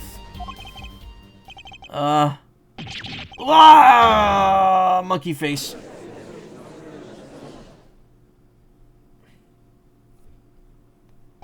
While I admit this is all quite shocking myself, it does seem highly unlikely that he would fall foul of a trap that had been sitting on his desk for 7 years. Apollo? I don't think we're winning anymore. I'm glad to see we're all back in the real world now. Welcome back to reality. We've been waiting for you. Objection! Okay, then how do you explain the poison stamp that was in this envelope? Poison stamp. Where exactly is this poison stamp again? Have you brought it to court for us? I see no proof that such a thing ever existed. Objection! What about the atroquinine residue, huh? Oh, I agree, that does seem to be atroquinine residue. But Air Forehead, it's certainly no stamp. Yeah, but even if your precious poison stamp did exist, Drew Misham never would have used it. That's all. Irk. I believe we've come to a conclusion. Again. Apollo, we were wrong the whole time? I can't believe it. Poison traces match up. It can't be a coincidence. I'd like to bring some closure to this issue sometime this year. Mr. Justice? Yes, Your Honor? Let's review the facts and see where we stand. 7 years ago, Drew Misham received a red envelope. There were traces of the poison atroquinine on the document inside that envelope. Similar trace was also found at the crime scene, on this tiny picture frame. The defense has indicated the possibility of a yellow envelope. An envelope that left the scene of the crime with the poison stamp on it. Yes, but even if this envelope contained a poison stamp, and Drew Misham, knowing this, put it in a frame, he never would have used that stamp. I'm afraid you're right, which means there is a fatal flaw in the defense's case. I haven't been on the wrong track this whole time, I'm sure of it. The traces of atroquinine, the envelope, the frame, and Drew Misham's mysterious death. They're all connected somehow. Well, Mr. Justice, do you have a conclusion for us? The defense stands by its case, Your Honor. We've seen that the logical outcome of the evidence makes no sense, which means that one of our clues must be a fake. Fake clue? Fascinating. And if we find this fake, your wild fantasies will prove quite reasonable, Ja.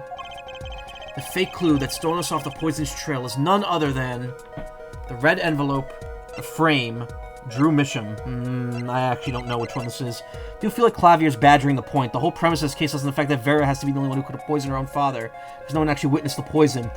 Well, essentially his argument is, if we can't prove that there was a poison stamp there that he used, then Vera had to do it. She's the only one that could have done it. That's essentially just what every argument boils down to. Like, innocent until proven or guilty until proven innocent.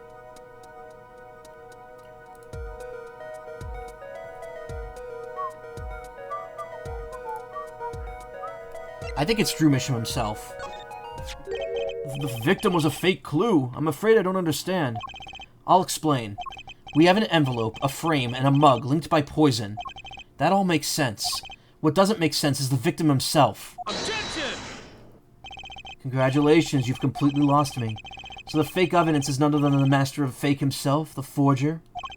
That's autosave. That means this is good. It makes a good story, I'll give you that. The fake clue, fakes, forgeries. Ah! I know that face. That's the just had an idea face. I don't know if I'm right, but I'm going with it anyway. What if our forger is the fake? Come again? 7 years ago, our forger sniffed a trap and stepped aside. 7 years passed. Now the forger stumbles into the very same trap and dies. Why? That's what I want to know. Because the forger who was killed was a fake. Here we are again. The victim was a fake. One forger smelled the trap. One forger fell into the trap. That's 2 forgers, and one of them was a fake.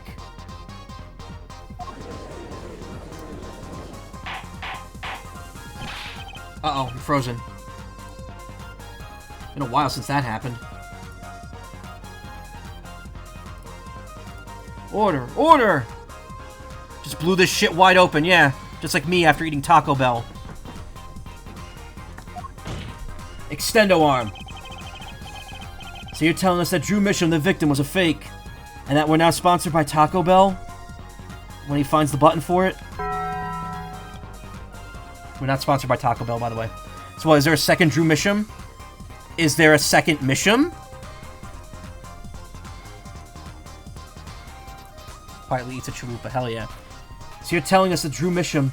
Oh my god, I have something I gotta talk to you about. Okay, we're gonna wait until... I'm not gonna say it now, but I have something I need to talk about regarding dinner tonight. That I'm upset about. So you're telling us that Drew Misham, the victim, was a fake? Well, if he was the fake, who was the real forger? Yeah, I know, burb. I didn't change it back yet. You better not be claiming there was some kind of switcheroo. I'm afraid you're going to have to back up your story. Mr. Justice, show us who this real Drew Misham was. If Drew Misham wasn't the real forger, there's only one other person it could have been. Understood, Your Honor. Forger Drew Misham himself was a forgery. The real forger was... the only other person that lived in the damn studio. It was Vera Misham.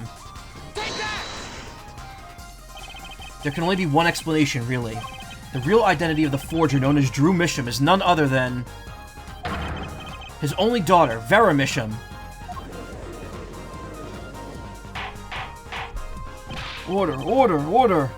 Mr. Justice, this is going out on a limb, even for you! Kinda agree. I mean, Vera, a forger? Let's consider it before you write it off entirely. If you look at the paintings in the studio, one fact becomes clear. Forgery had been taking place in that studio for quite some time. For the forger wasn't caught in that trap 7 years ago. This can only mean that the one who was caught in the trap wasn't the forger.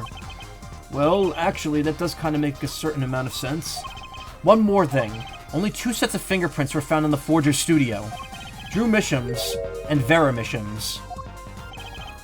If we know that Drew Misham wasn't the forger, that leaves only one possibility by process of elimination. The forger was Vera Misham. Well...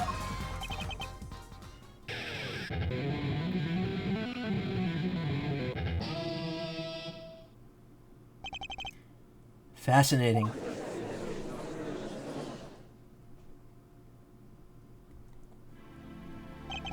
Vera Misham. You've been paying attention to the trial so far. Let's just ask her and be done with it, shall we? Who are you? Who is the forger, Drew Misham?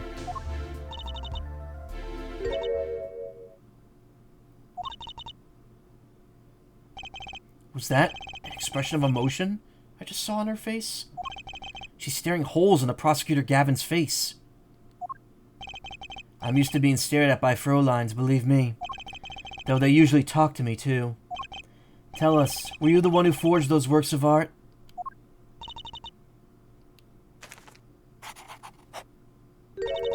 Yes. So the forger Drew Misham was you? Yes, it was me. I love that crying face. Whoa. What?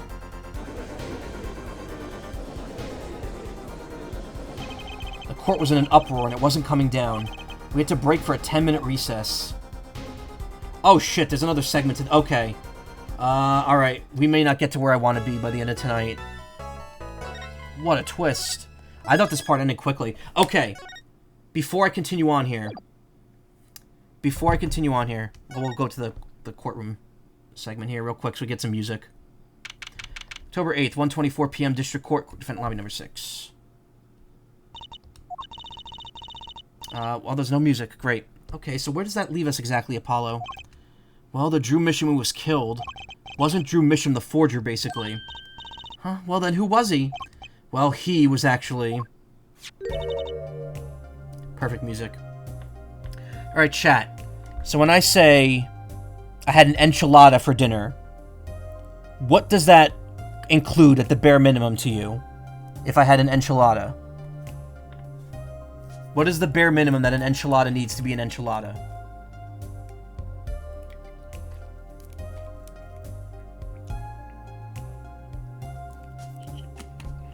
Chicken, good answer. That's a good answer. Meat, yes, good answer. Spice and cheese and tortilla. Okay. You got it. You got it. We got it. We got the important part here. Spice, cheese, meat, tortilla. We ordered dinner from a place nearby, and I ordered the chicken enchilada, which was like had like spicy sauce on it. This chicken enchilada. I got the dish with the stuff. Everything was there that I ordered. You know, I wanted rice in it. I wanted veggies. I wanted chicken. And I wanted the spicy sauce. You know what wasn't in the enchilada? At all? There was no tortilla in it. There was no bread in this bowl that is referred to as an enchilada. At all. And I'm like, this is not an enchilada. There's no tortilla in this. There's no bread in this. Why is this place calling it an enchilada? It's a spicy... Instead, it was a chicken... It was just like... It was like everything... Yeah. You only got meat salad. Alright, this is an insult to me. Where are they? Well, I'm not going to say out loud because the place is kind of named after... The place is a local place. But... Yeah, it kind of... It kind of sucks. I was expecting like an actual... It was just a burrito bowl then. Kinda. Not even. It was like... It was vegetables, rice, chicken. I don't even remember if there was cheese in it either, actually, now that I think about it. And then there was the spicy sauce and the chicken strips, which I wasn't really... The chicken wasn't even that good. It's like very stringy. So, I wasn't happy. I already wasn't happy because we were trying this place out and we looked at one menu and it said they had a hamburger, like a specialty hamburger, that had like a fried egg on it, which I love. I love hamburger with the fried egg on top. And we looked at the tried ordering it, and it wasn't on the menu anymore. So I had to settle for the chicken enchilada, and I thought that was going to be good. And you know, here's the thing. I didn't hate it, and I actually still have half of it. I'm going to eat it for dinner tomorrow. But I was so upset. Like it was so like that the place did not satisfy me. And to be honest, I don't think it satisfied either of the other people in this house either. I don't think either of them really liked what they got, or really like they weren't enthusiastic about it. So we're probably not ordering from this place again. Yeah, just a spicy chicken bowl. It's not even that spicy either. Just a burrito bowl, yeah. Was it made by fucking Ada Leeknet? What? No. But yeah, that's my enchilada story. My breadless enchilada story. I was so upset. Because I think of an enchilada, I think of like a homemade enchilada. I think of like, you know, the meat wrapped in the tortilla with the sauce and cheese poured on top of it. Like in a big, nice pan. And I'm just like, oh, that sounds great. But then, nope. And I had a feeling it wasn't going to have tortilla. And you know why? Because when I looked at the menu, it didn't mention bread in it at all. But I'm like, it's a tortilla. It's an enchilada. It has to have a tortilla in it, right? Well, apparently no. Apparently no. Yes, please, make me fresh enchiladas. I would love that. Oh, also, when I was at the convention this past weekend, I had soursop juice. The hotel just had it in their, like, little fridge at the check-in. So I had a can of soursop juice, and oh my god, it is so sweet. Delicious. I loved it. And yeah, that's the story of my slightly disappointing dinner. The thing is, like, too, and again, I said this. It's not even that the food was bad. It just wasn't what I was expecting, and it didn't wow me. Like, it takes a lot for me to willingly order chicken, because I already eat a lot of chicken at home already. But this was, like, the only real choice I had that sounded appetizing from this place that I wanted. And it's upsetting that it came in at, like, if I had to give it a number grade out of 10, it would be like a 6.5, 6 out of 10. Maybe. Actually, I'd say 6 out of 10 just because of how stringy the chicken is. I'm not a fan of stringy chicken. Not really a fan of chicken in general. But yeah, that's as Clavier Gavin just said, that's the rub. Doing your nails. Doing your mom. So you really made those forgeries? Also, off topic, finish your painting. Check the group chat if you want to see it. Yes, I do. Oh my god, that's so good! What the hell? You're really good. You're great at art. Oops. Should have muted. I hope no one heard that.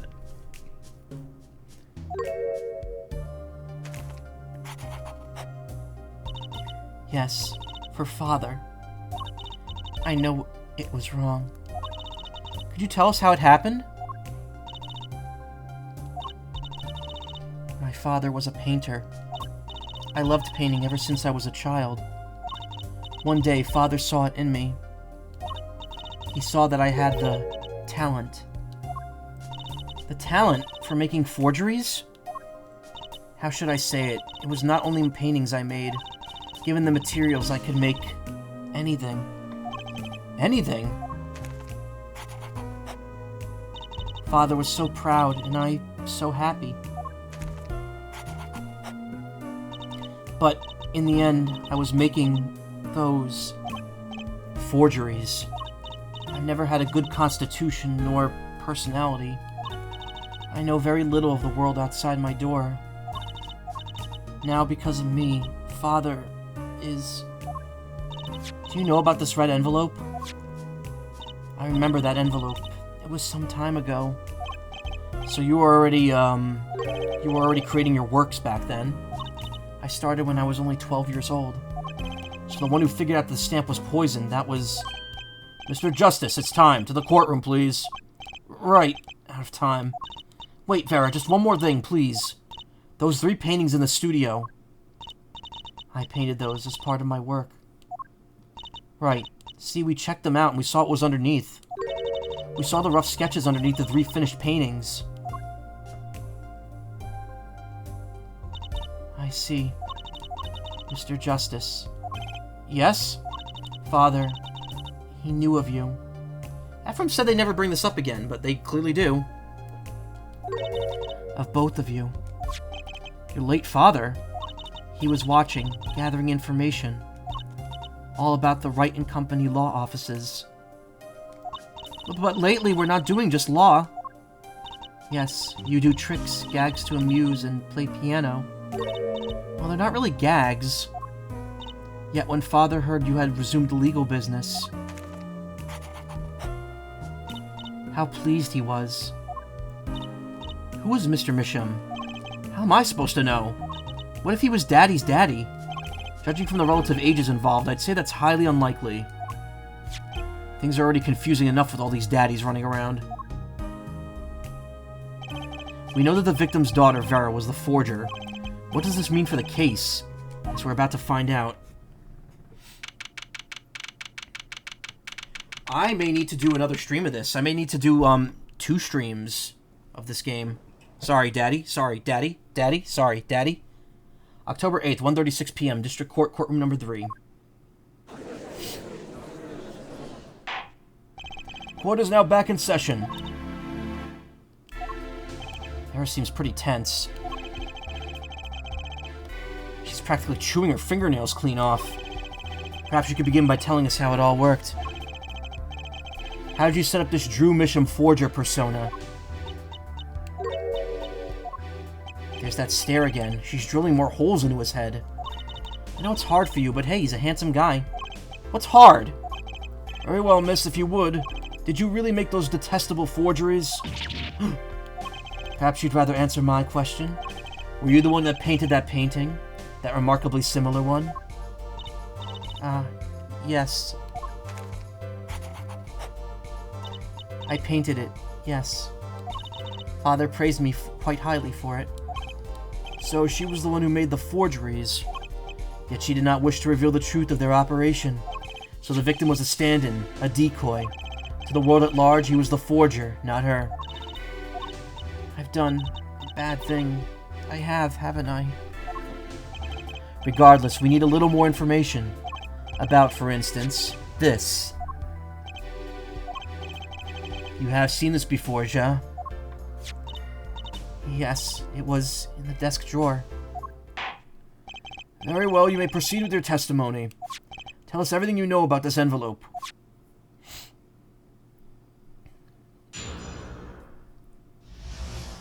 The red envelope. I created things and Father sold them. This envelope came after my first work. That was other than a painting. Father handled the deal, all of it. I received the stamp that was in that envelope. It was after that job that we moved to the current studio. There certainly was much of great interest in your testimony. So that's... okay. Not that the witness realizes it. Very well, please begin the cross-examination. Right, okay. Need more information about this forger. This Drew Misham.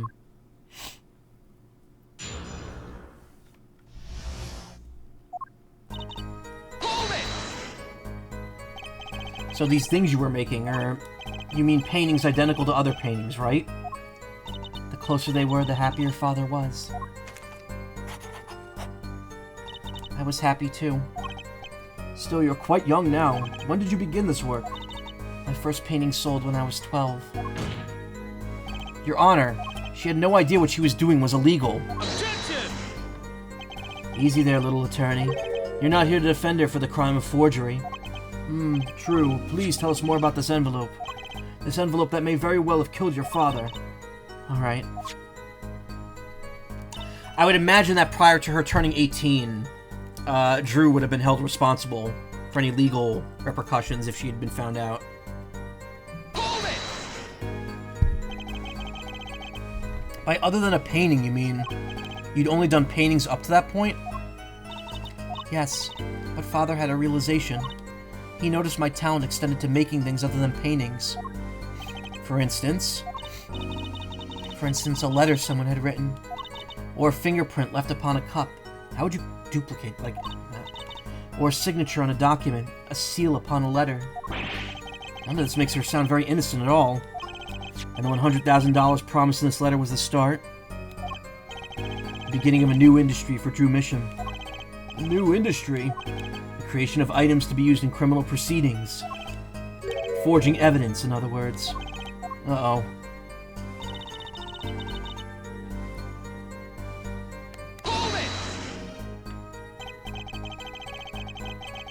So you didn't know how the things you were making were being used?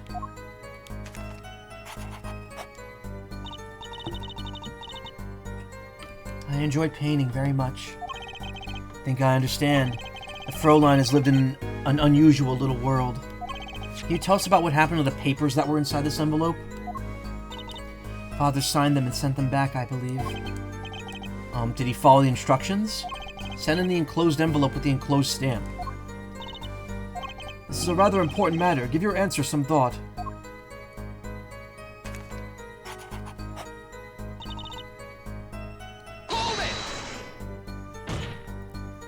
What do you mean you received it? What do you mean your package came in the mail? Did I do something wrong? You didn't use that stamp because it was dangerous, correct? Deadly poison on the back. Atroquinine. Quinine. Objection! A moment, Air Forehead. You can't force an answer upon the witness. Now then, perhaps you would tell me, Fräulein Vera? Why did you receive this stamp? Is something wrong? It was beautiful. Ah, you mean it was one of those commemorative stamps? Yes, I think it was. So you didn't know about the poison?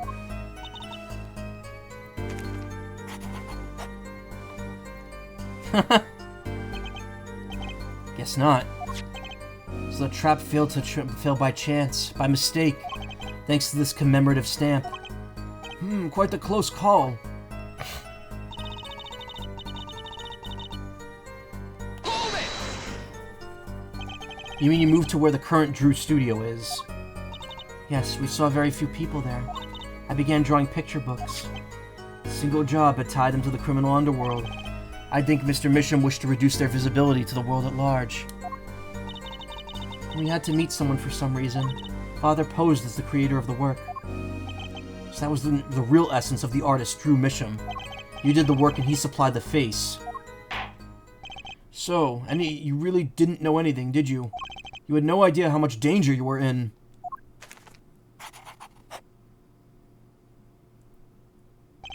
Apparently not. About this commemorative stamp. Could you tell us more about it? It was very pretty. And more than that. Yes? It was a picture of people I liked at the time. This is something new.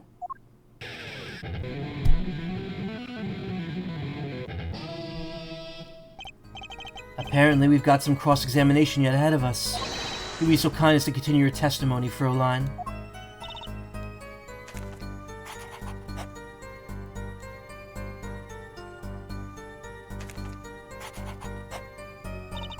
The stamp was a picture of my favorite magicians, so I kept it. Hold it! Magicians? Uh-oh. Magicians? I love mysterious things. I always have. Even though she fainted when she saw Mr. Hat. You're confusing mysterious with freaky. Father took me when I was very young. It was a great magic show. I loved it so much. See? Isn't magic great? Fine, great, yeah, sure. No need to get all excited. But the magic troupe we saw disbanded soon after. I was quite sad. Did she just say what I think she just said? Magic troupe? If I heard that before. The red envelope came after she'd completed her first job. That makes it a letter from her client, whoever wanted a forgery made. Apollo? We're close, we just have to piece together the parts. A deadly weapon in a red envelope. And the path it took to take Drew Misham's life.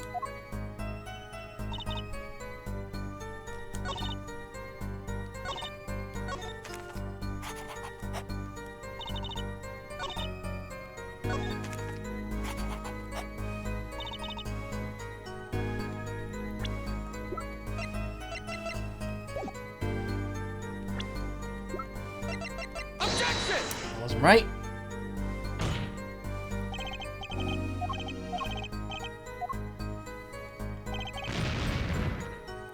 Paul, bearing the lead on the fourth wall. Hey, player, remember a thing that interacted with that could be described as a magic troupe? Oh, right. Oh, I must be on the wrong track. I have to present the magicians. Is it this one or this one? Objection! It's the ticket. Because I realized the Grammary envelope wouldn't have the words on it. Those magicians you liked liked. Was it this bunch?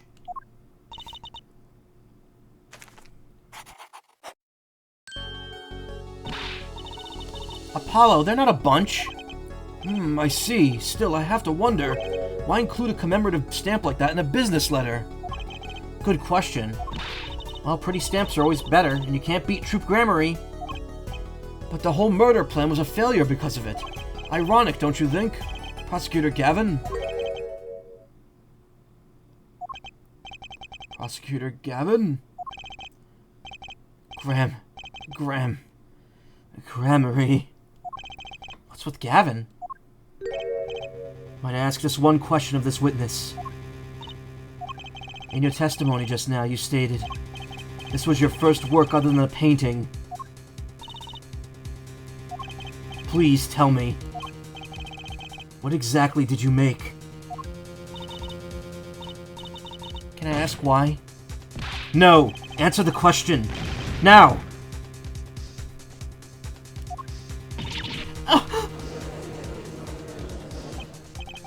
Prosecutor Gavin, you're usually not the one whose volume concerns me. Yes, it's unbecoming of me, I apologize. But I must know. Please, Miss Misham, tell me. It was a book. A single page in a book. A book? Already extended arm? Please be more specific. It was a handwritten book. Like a diary.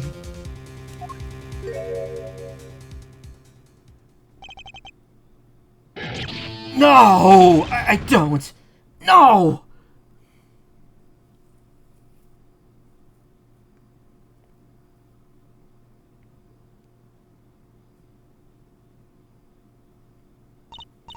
What's wrong with Prosecutor Gavin? He looks like he just saw a ghost. Miss Misham, this book. Extendo arm. Was there a picture of a silk hat in the back cover? Yes or no? How did you know? Objection! Prosecutor Gavin, the defendant is answering all of your questions. Stop badgering her. He's told you nothing, has he? Your soiled, sullied mentor. Nothing? Sullied? Who? Phoenix Wright, of course. Who else? Daddy? Never told you about that trial 7 years ago? About how he came to lose his attorney's badge? There was a certain piece of evidence that decided his fate, you know. A certain diary. On the back it bore the mark of a silk hat. What? Phoenix Wright tossed out the profession by false evidence. And the forger who made that evidence... Is this girl standing right in front of me? Vera, you must tell us. The evidence you made was used in the trial 7 years ago. Who asked Drew Misham, you, to forge that evidence? For all of our sakes. Who was it?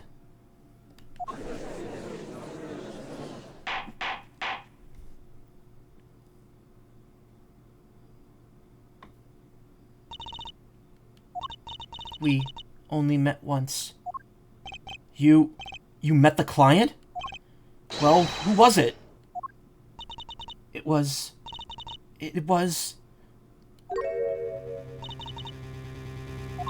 What's going on with Vera? She's staring at Prosecutor Gavin's face again. Yes, what? Is there something about me?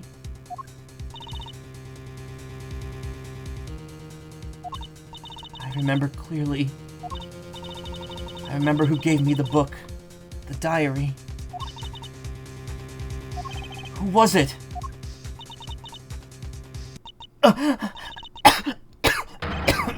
Vera!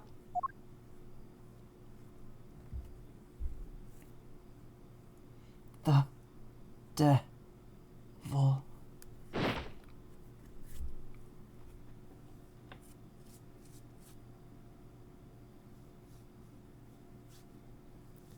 Defendant Vera Misham, condition unconscious.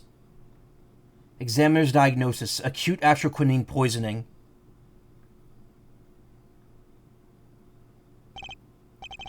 This ends the recording of the trial for the murder of Drew Misham. Vera Misham was, during the trial, poisoned by an unknown assailant. The doses were just under the lethal amount, sparing the defendant's life. She is currently in intensive care and is not to be disturbed for any reason. A very simple case at first glance, until it finally began to show its true colors.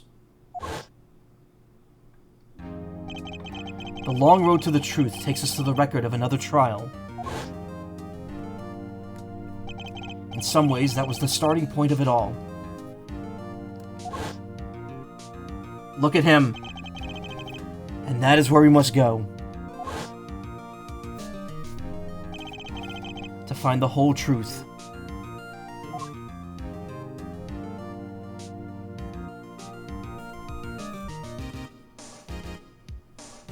I don't know if we could do this whole segment tonight, but I'm gonna at least do the first part of it. That lasted about as long as I thought it would, but it's still also later than I wanted it to be.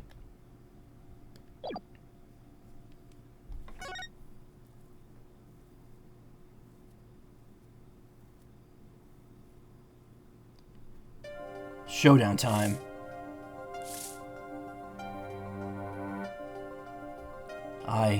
I lost. It's only a game of poker. A game I've played for a long time, and only lost twice. Who was the first?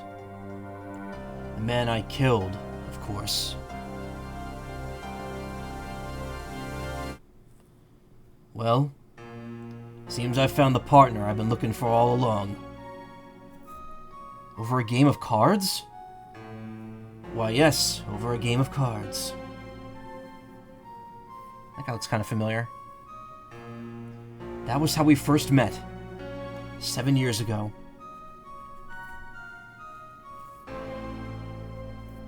"7 years earlier, Phoenix Wright's final trial.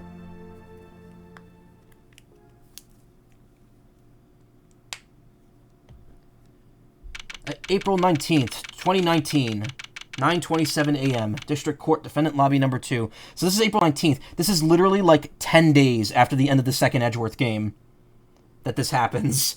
So all that peace Edgeworth worked to get lasted for 10 days before some other shit happened. It's like April 9th or 8th at the end of that game. Whew, okay. It's been a long time since I felt like such a rookie. Gotta try and relax. Good morning, Mr. Enigmar. I'm sorry to have sprung this on you so suddenly. I received the files from your previous attorney only yesterday.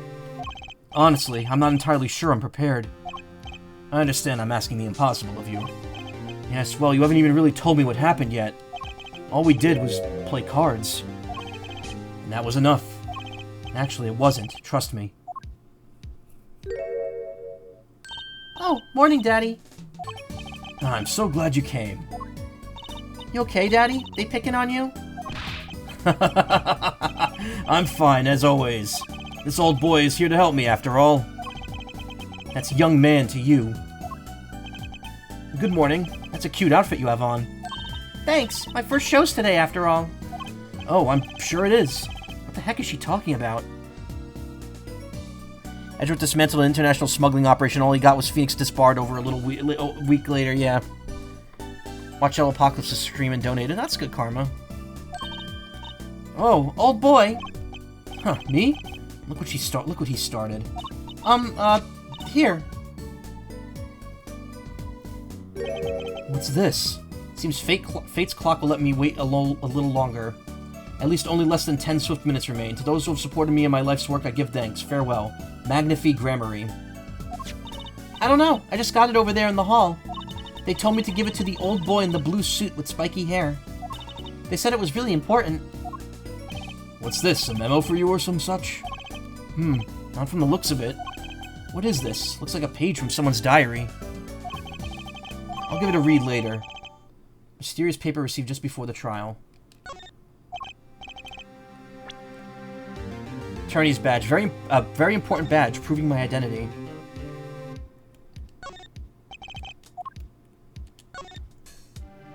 Each attorney's badge has a number engraved on the back.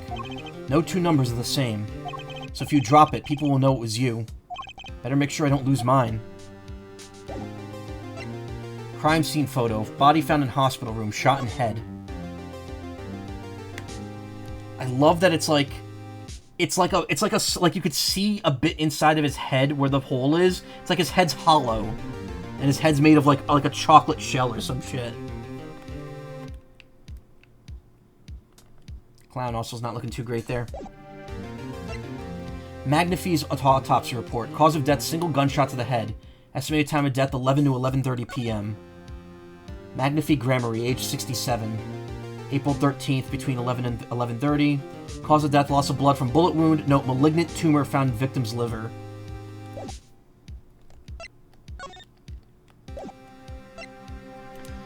Shady Enigmar, age 40. The client in this case usually goes by a stage name, Zach Gramarye.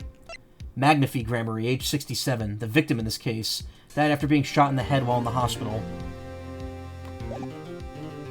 Well, how do you feel about the trial today?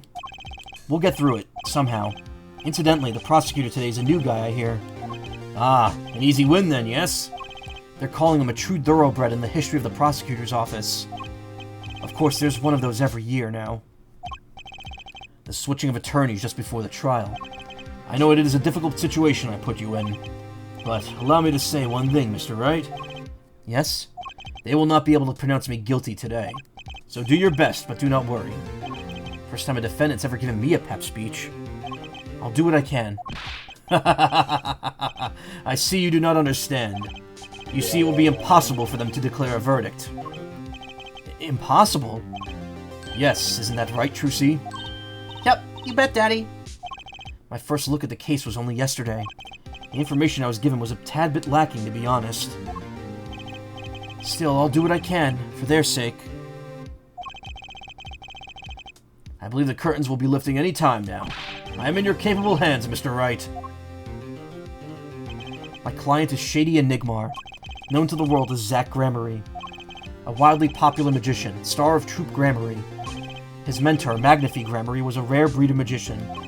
He single-handedly ushered in a golden age of stage magic, until he was shot dead. Hey, Razu, how you doing? And Zach Gramarye is the suspect. This is a suspect.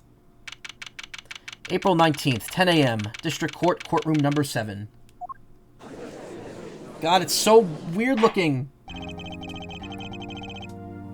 Also, the music's all from the first game here. Probably because my theory behind that is because they remade the first game before making this game. So because that music was in higher quality, they were like, we're going to use this music for the flashback instead of the third game's music, even though technically that would probably be the most relevant to Apollo Justice's flashback case. Just idling at night? Yeah, I'm just finishing up my stream for the night. I'm probably going for maybe another hour at most. Court is now in session for the trial of Shady Enigmar. The defense is ready, Your Honor. So, another weird thing. This is technically using the newer art style, like shading. So even though this is using, like, original Ace Attorney trilogy sprites, the shading is still all modernized. Like, so you can see Phoenix looks a little different. Like, it's a lot more pronounced on him. Like, this face shading, you could see the dark part is a bit deeper than normal.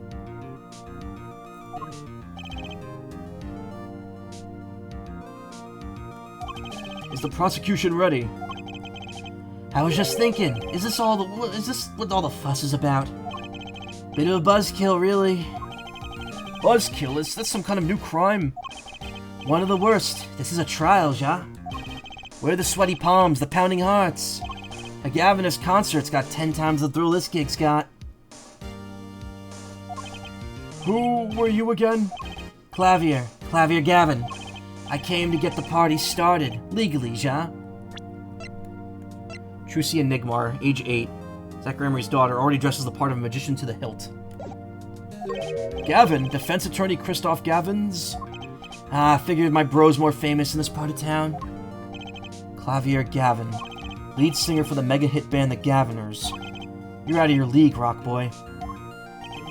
I know what you're thinking. You're out of your league, rock boy. True, my debut single, 13 Years Hard Time for Love, went platinum overnight. But that's just a hobby to me compared to this, ja? Talkative, aren't you? I like your effective Euro rock accent, by the way. I'm just getting warmed up there, Attorney Wright. Perhaps you'd be so kind as to fill us in on the case? He is only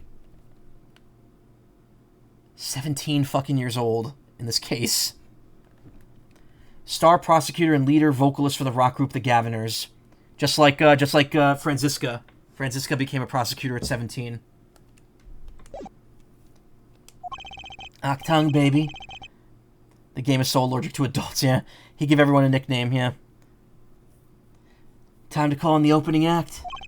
What was his name again? Ah, yes, Detective Gumshoe. Hit it. There he is, shaded Gumshoe. And you are? Hey, you were the one who called me up here, sir. Name's Dick Gumshoe. I'm a homicide detective down at the precinct. Detective Gumshoe, long time no see. Long time no see, and also, I'm just going to throw this out there right now, this is the last time you're going to see him for the rest of this trilogy. He does not show up in any of the other games. Yeah, we don't know what happens to him between 2019 and 2026. Hey, you! Huh? Me? Today's the day, pal. Today I win and you lose. I got confidence in my testimony today, you see? His paycheck finally hit the negative numbers, yeah. What, you normally lack confidence in your testimony? Yeah, detective, this is my stage. Can the antics. Huh? All this hey-youing and such. And I could care less about your history together. Very well, Detective Gumshoe, if you would. Please tell us about the case at hand. Happened 6 days back in a room at the General Hospital. Facts are as simple as they come. Here's the crime scene. The victim was a patient, asleep in a hospital bed. The killer comes in, puts a pistol to his forehead, and bam! Lights out! Them's the facts! Not so long ago, the victim Magnifique Gremory was a famous man. He had the entire country under his magical spell, as it were. Had to make some chicken ramen. Have I missed anything important since the start of the case? No, not really. You're missing 17-year-old Clavier. Say the name Magnifique in one of my generation, and you'd be lucky to get a blank stare. Yes, though I'm sure the youngsters today would know his disciples even better. I dare say Troop Gremory has made quite a name for themselves. Anywho, the retired Magnifique's been in the hospital for the last year. What was it? A malignant tutor or something. Doing something to his liver, I think. Yeah. A malignant tumor, perhaps. In other words, he had liver cancer. He only had 3 months left to live, in fact. Diagnosed with a malignant tumor, given 3 months. The facts do seem simple enough. But something's not right. Victim was already climbing a 3-month stairway to heaven. Why not wait for him to knock, knock, knock on heaven's door? Why shoot him? I would say hot, but that's illegal. You know what, though? I think it's weird. I think in the Ace Attorney world, they consider 17 an adult. So, like, to them, there's no problem. But, like, in real life, you kind of have to be like, that's kind of weird. I don't know. That's kind of scary. Like that old monk saying that. Yeah. I wouldn't have put it quite so lyrically, but it's true. Why make the effort to commit murder when the victim was about to die anyway? Incidentally, the victim had a serious case of diabetes. Diabetes? Yeah, diabetes nuts! Had to. I had to take the opportunity. In fact, he was about to shoot up with insulin when he was shot with a pistol. The syringe was found at the crime scene. Chronic diabetes and cancer. As much as it pains me to say, the victim was clearly at the end of his life. I don't know how the diabetes would play into the end of his life. A lot of people have diabetes. It's probably because the franchise is aimed at teenagers, so 17 is the right age to wound youngins without them being too old, yeah. I believe the question before us is clear then. Why did the killer have to shoot this dying man? What reason could he have had? Very well, detective. Perhaps you can enlighten us to the circumstances of the shooting. It's like, it makes me think of JoJo, like Part 3. It's like, would you really get on someone's case if someone who didn't know the ages of the JoJo characters in Part 3 said that, like, Jotaro is like, hot? Like, no, you would not think that guy, that he's like, what, 16 or 17 during that show. Uncontrolled, actually, yeah. Perhaps you can enlighten us to the circumstances of the shooting. Yes, sir.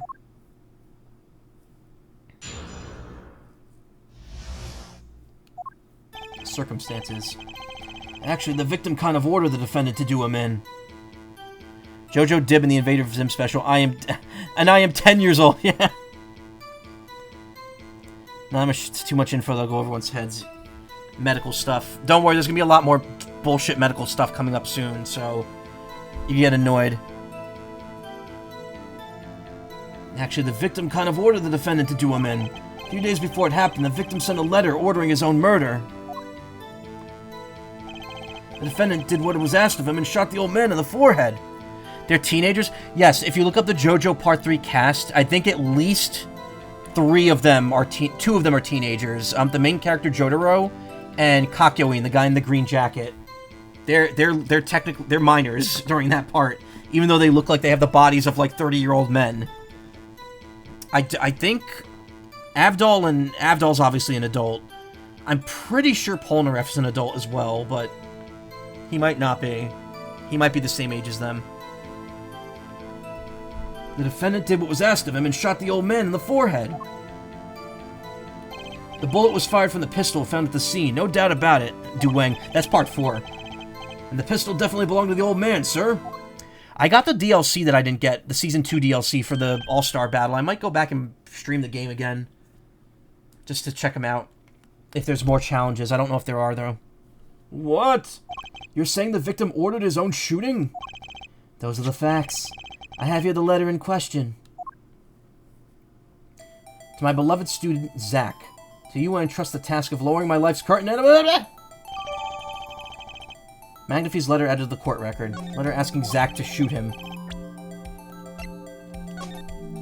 To you I entrust the task of lowering my life's curtain. Come on the 13th, 11:05 p.m.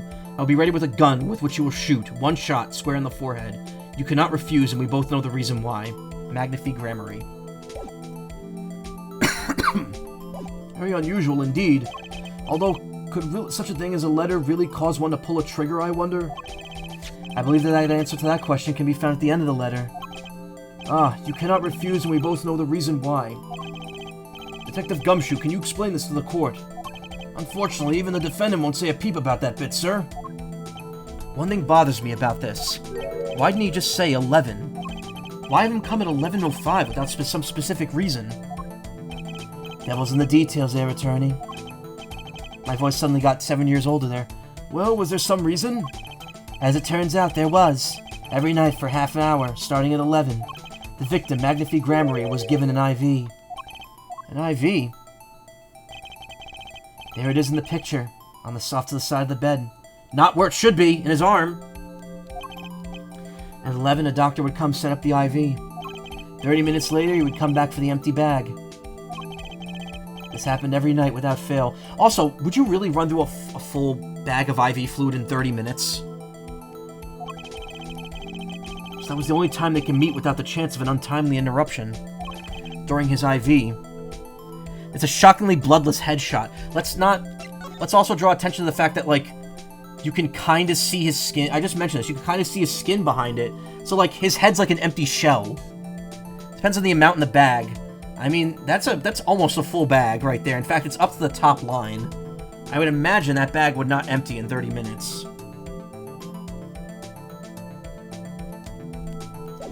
But who's to say? And the flow of it, yeah. His IV training. Very well, shall we begin? Why the clown has a headshot too? We'll figure that out. Mr. Wright, your cross-examination, if you would. What's this reason he couldn't refuse, I wonder? Could have at least mentioned it to me. Get the close-ups. Right, and young Clavier. The franchise hates clowns, and for good reason. I love clowns. It sucks that they don't like clowns.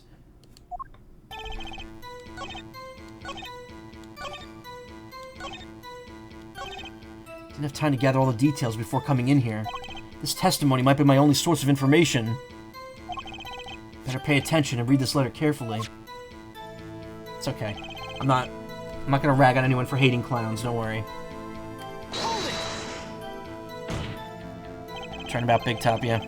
Just because he got the letter doesn't mean he went through with it. Okay, I also love clowns. Hell yeah, Soma. Okay, so another thing, and I mentioned this in the very first case, but even in the flashbacks in this re-release of the game, Phoenix is using his newer voice clips from Sam Riegel in the newer games. And I think that when they update the original trilogy next month, they're going to replace his old voice clips there as well. Because we went over this briefly last stream, but... No, we went over it in more detail last stream, but very briefly. Apparently the guy at Capcom who did his original voice got in a bit of hot water So Capcom's kind of been subtly replacing him over the various re-releases.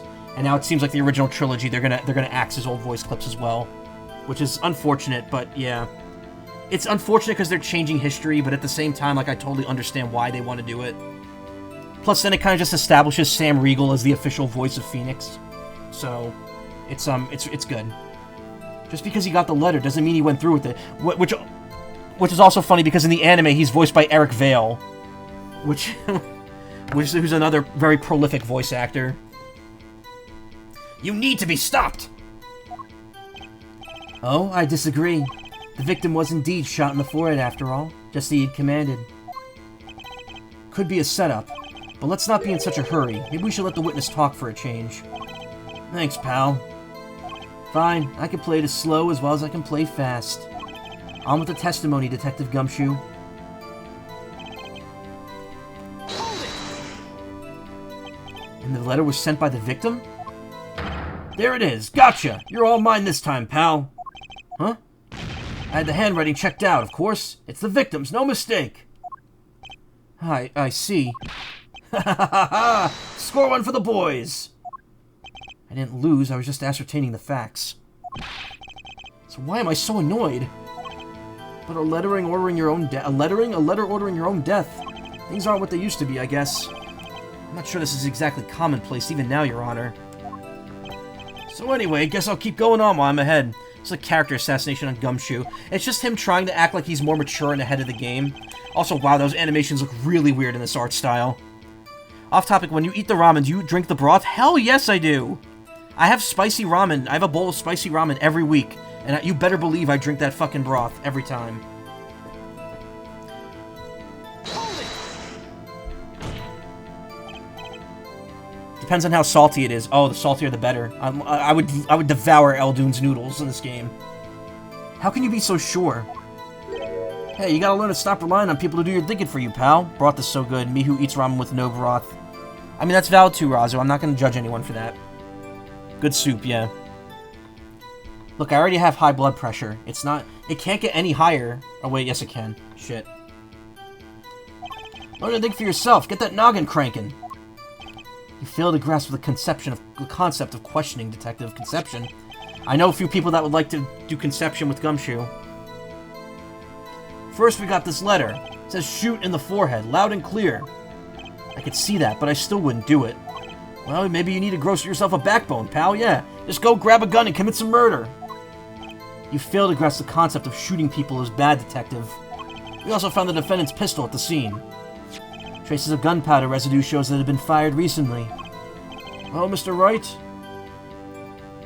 As far as I can tell looking from this photo, there seems to be no issue with the prosecution's claim.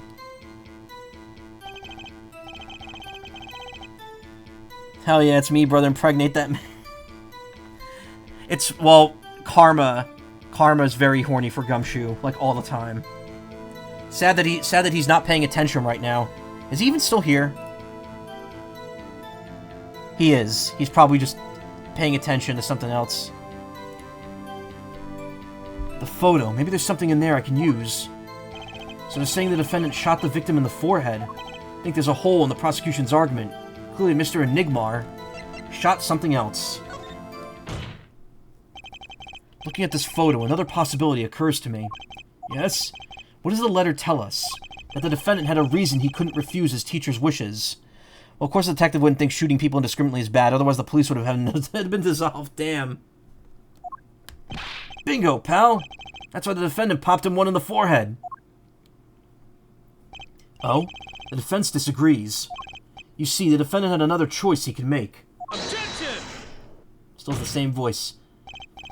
I don't know how I just reached the back of this wall. I'm gonna call this the extendo arm. And what? And you can prove that with this photo? I can prove he had a choice, yes. Defendant might have fired, like he was ordered, but he didn't shoot the victim's forehead. Well, let's hear what you're thinking, Mr. Wright. If he didn't shoot the victim's forehead, what did the defendant shoot? I mean, we've all pointed it out already. It's the clown. Look at the clown. A third clown enters. Extendo arm lore. Yep. This is the first time he does it. Okay, Soma, if you weren't here when I brought that up, so when you see Clavier, like, reach behind him, he slams his hand into the gallery bench. But when you see the full court shot, he's, like, that bench is, like, 3 feet behind him. His arm would not reach back there. So it's really funny because, like, there's, like, a disconnect between the animation and how it actually would work if he was up there. The clown doll? Take a closer look. See? It's been shot in the forehead, too. Shockingly clean gun firing scene, yeah. Ah, there's a hole in his forehead. Even the gun is clean. It's so fucking funny. Yes, and a hole in the prosecution's claim. Objection! Huh. And I suppose you have a reason as to why he shoot the clown doll? He didn't just shoot the doll, he shot the doll's forehead. My arm's already extended here. His forehead? Ah! Let's read the orders once more, shall we? You will shoot 1 shot square in the forehead, which is exactly what he did. He shot the clown doll square in the forehead. See? Look how far back the wall is from behind him. His arm would not reach all the way back there cleanly. Maybe his fingertips could reach. But, yeah. Wait, actually, while I have people here, let me see if I can do the...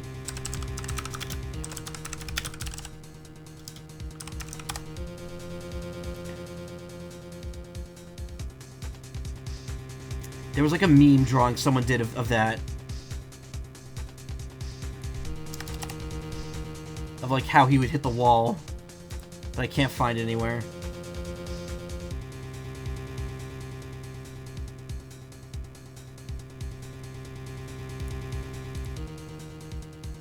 Plastic Man over here. Have you ever seen the one where it's like... I can't find the Glavier one. But, have you ever seen, this meme? This meme cracks me up every time I see it.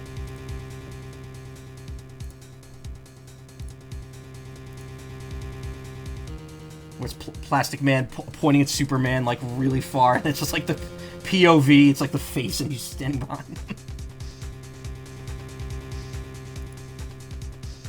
Yeah, that's Clavier hitting the wall behind him, hitting the gritty.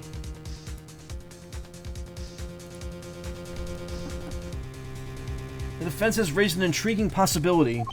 That hole in the clown's forehead. It definitely looks like it was shot. Bailiff, send someone to investigate this matter. Objection! Extendo arm. I think I like doing that. I admit I'm impressed, but I expected nothing less. Actually, for the younger sprites, it does look like he's standing further back because of how thin his waist looks there. So maybe he is moving back before he does that. Like, he's like, when he's like objecting and like recoiling backwards and slamming the wall. But like older Clavier definitely does not look like he's doing that. Still, this doesn't mean he didn't shoot the victim. Objection! God, that's so weird to hear in this game. Perhaps he did have to shoot a forehead as ordered. But the letter says nothing about whose forehead. This was the only one he had to follow his orders without taking... It's the only way he had to follow his orders without taking a life. Bullet hole in the clown's doll's forehead doesn't demand an explanation. Might very well be a clue, yet Prosecutor Gavin is also right. It alone does not prove the defendant's innocence. You cannot say for sure the defendant didn't shoot the victim. So sorry, Mr. Wright. How sad it is to see the mighty fall. How sad it is to see the novice's overconfidence. He doesn't realize just how big this little hole is about to get. Like Gumshoe's hole, when half the chat is alone with him. Detective Gumshoe, please take this newfound fact into account as you continue your testimony. So what if he shot the victim? He still so what if he shot the clown? He still shot the victim, pal. Loss of blood from bullet wound. Diagnosed with malignant tumor, given 3 months. Malignant tumor in liver has progressed to final stage with no hope of recovery. Patient has 3 months to live. Patient has chronic diabetes and requires regular insulin. Used for administering insulin shots. Has been washed and shows no sign of use. Didn't check any of this. Also, where's Maya during this? Why isn't she helping Phoenix in this case? I always hated getting shots. Guess Magnify was giving himself the insulin shots. No way I could do that. Ugh. Get Maya to do it for me. Wait, Magnify used this to inject his insulin. Why are there no traces of it having been used? Something to keep in mind. Loss of blood. Yeah, why do you think there's no Why do you think there's no blood coming out of his wound? Because all the blood drained from his head, along with his brain, apparently. You will shoot one shot square in the forehead. Objection! That was wrong. This evidence clearly reveals the contradiction in that statement, Your Honor. How exactly are the evidence in that statement just now related? They aren't they? Not at all. Mr. Wright, please think the facts over before making accusations. I don't think that won me any points with the judge. Hold it! So let me get this straight. You're saying my client first shot the clown, then shot the victim. Hey, not a bad summary, pal. More of a confirmation than a summary, but whatever. That was really more of a confirmation than a summary. But our defense attorney seems pleased enough with himself. Hehehe. Good karma.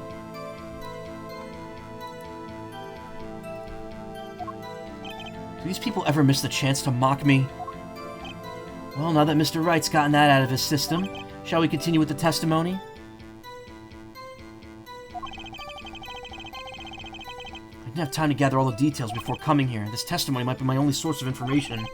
Better pay attention and read this letter carefully.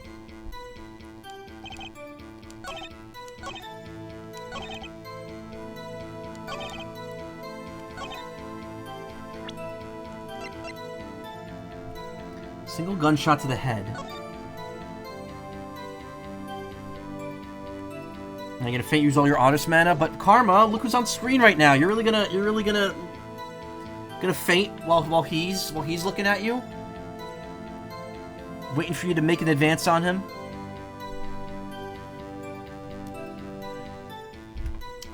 Fuck, I don't know what to do here.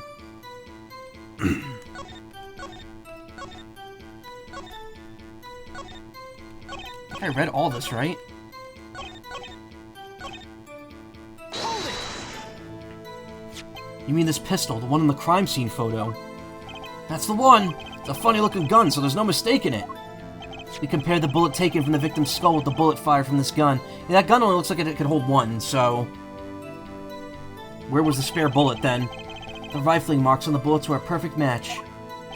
So, you verified the murder weapon, in other words. You bet we did! Why are you so certain? What pile of sand has been stuck in your head all this time, pal? Never heard of Zack and Valent's quick draw shoot 'em? Huh? What's that? One of the defendant's specialties. What's that in the middle? Zack and Valent stand on either side of a girl. Then they shoot, but the bullets don't hit her. Instead, they hit everything else on stage.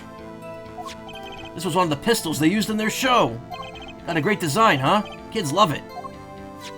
Yes, the kids love a gun.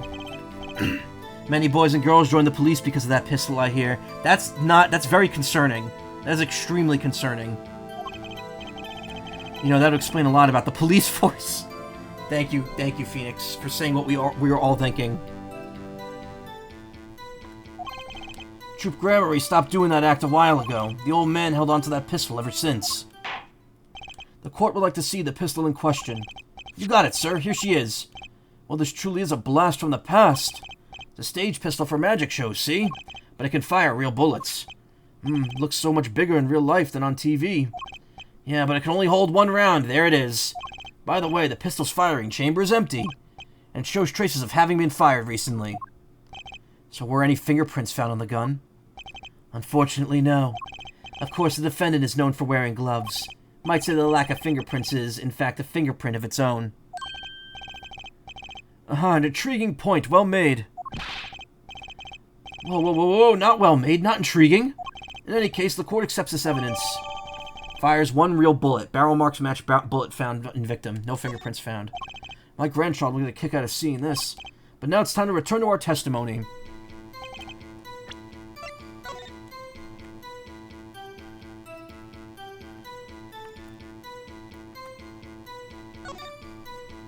If you look closely, you can see the pistol's made to bend here.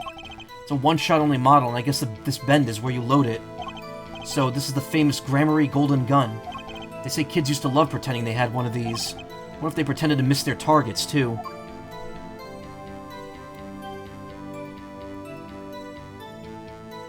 They curved the bullet. Like that movie that no one saw. Objection! The trickiest cases often seem the simplest. Prosecutor Gavin, you missed the bullet hole in the clown's forehead. If you hadn't missed that, you might have come to a very different conclusion. It hinges upwards. What's the point of that? So it misses the target. Doesn't stack up to the one from GoldenEye and other Bond games. What about that gun from Perfect Dark that shoots through walls?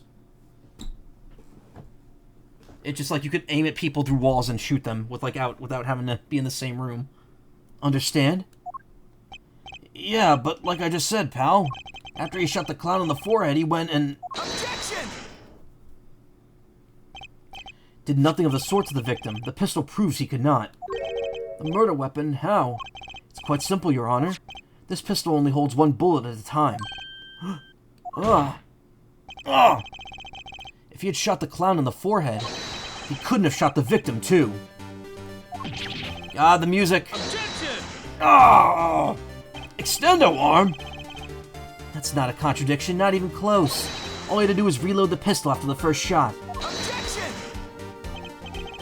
Oh, where did he get the extra bullet? They're not so easy to come by, you know.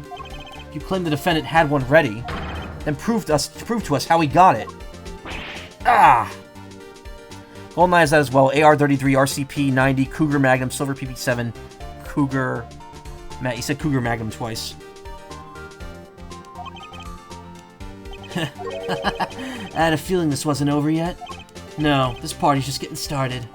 And I haven't proven anything yet beyond my good looks and startling record sales. An utter lack of humility. And, what's this? Seems the prosecution has another witness prepared. Like I said, Detective, this was just a warm-up act. Oh, now that the audience has gotten a taste of what's to come, they're ready. Ready for what? For my decisive witness, of course. So are you the hat or the person, because the hat is blinking? Actually, that's a good question. But I'd say I'm the person. Yeah, but the second one was spelled with an E, yeah. Cougar. Witness who, you will find, can prove one thing for us. Extendo arm. That it was Zach Gramery who shot the victim in the forehead. Very well. We will pause for our 15-minute recess. This might be my lucky break. I'll need that 15 minutes to talk to my client, Zach. Court is adjourned. To be continued. Wait, really? Maybe this is quicker than I thought. Okay, we could do one more segment.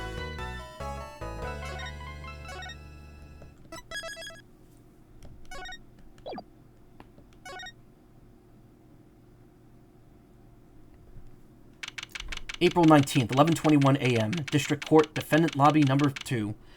When I said this case was as long as Rise from the Ashes, I was fucking wrong, let me tell you.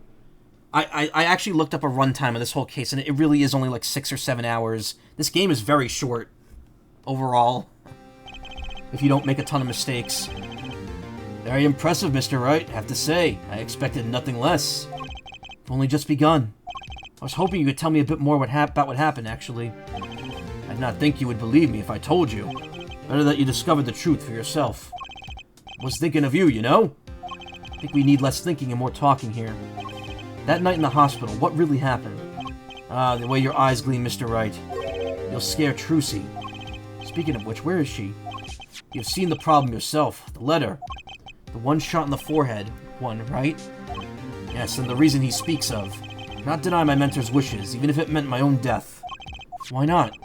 This is something I will not say, for now at least. What's this for now business? I have done many things in my life, some well, some poorly. But this is a cross we must bear alone to our graves. We? You want to know about the night of the incident? Finally, this guy sure likes taking his time getting to the important stuff. I know that Apollo Justice didn't do very well because people didn't like the new protagonist, and there's no Edgeworth. Yeah. Yeah, no, that's why after this game they made the Edgeworth games. This game was number 4. The two Edgeworth games were 5 and 6, and then they did the proper 5 and 6 on the 3DS. Which does pick up where this game leaves off, so they didn't completely abandon the Apollo Justice, like, timeline shit. Though most of the plot points in this game don't come up again in future games. In fact, that's the same thing for the 5th game into the 6th game. Most of the 5th game's plot points don't come up in the 6th game. Of course, I had no intention of shooting my mentor. I snuck into his room that night I snuck into his room that night at the appointed time, and found there upon his bedside table 2 pistols. 2? Yes, the one I'd used on stage, and the one that had been used by my partner, Valent. Oh, for the Zack and Valent's quick draw thing. It's the only comment saying you could skip this one. Like it, though. I like it, too. I love how this last case plays out. People want their legal yaoi, I guess. That's why all the newer games have to constantly tease Phoenix and Edgeworth, but never let them commit to each other, because they want to keep them open to keep teasing people with it. My mentor had the look of one sleeping. I stood by his bedside, hearing only the light sound of his breathing. Then I took the pistol into my hand. Cannot deny that my resolve faltered then, for a moment. You faltered? You mean you thought about shooting him? Recall there was a reason I could not refuse his request. His last such request, though not his first. Queer baiting at its finest, yep. So there were other requests before you couldn't refuse? To be honest, I've not always been steadfast, and I fear I've brought pain upon Trucy.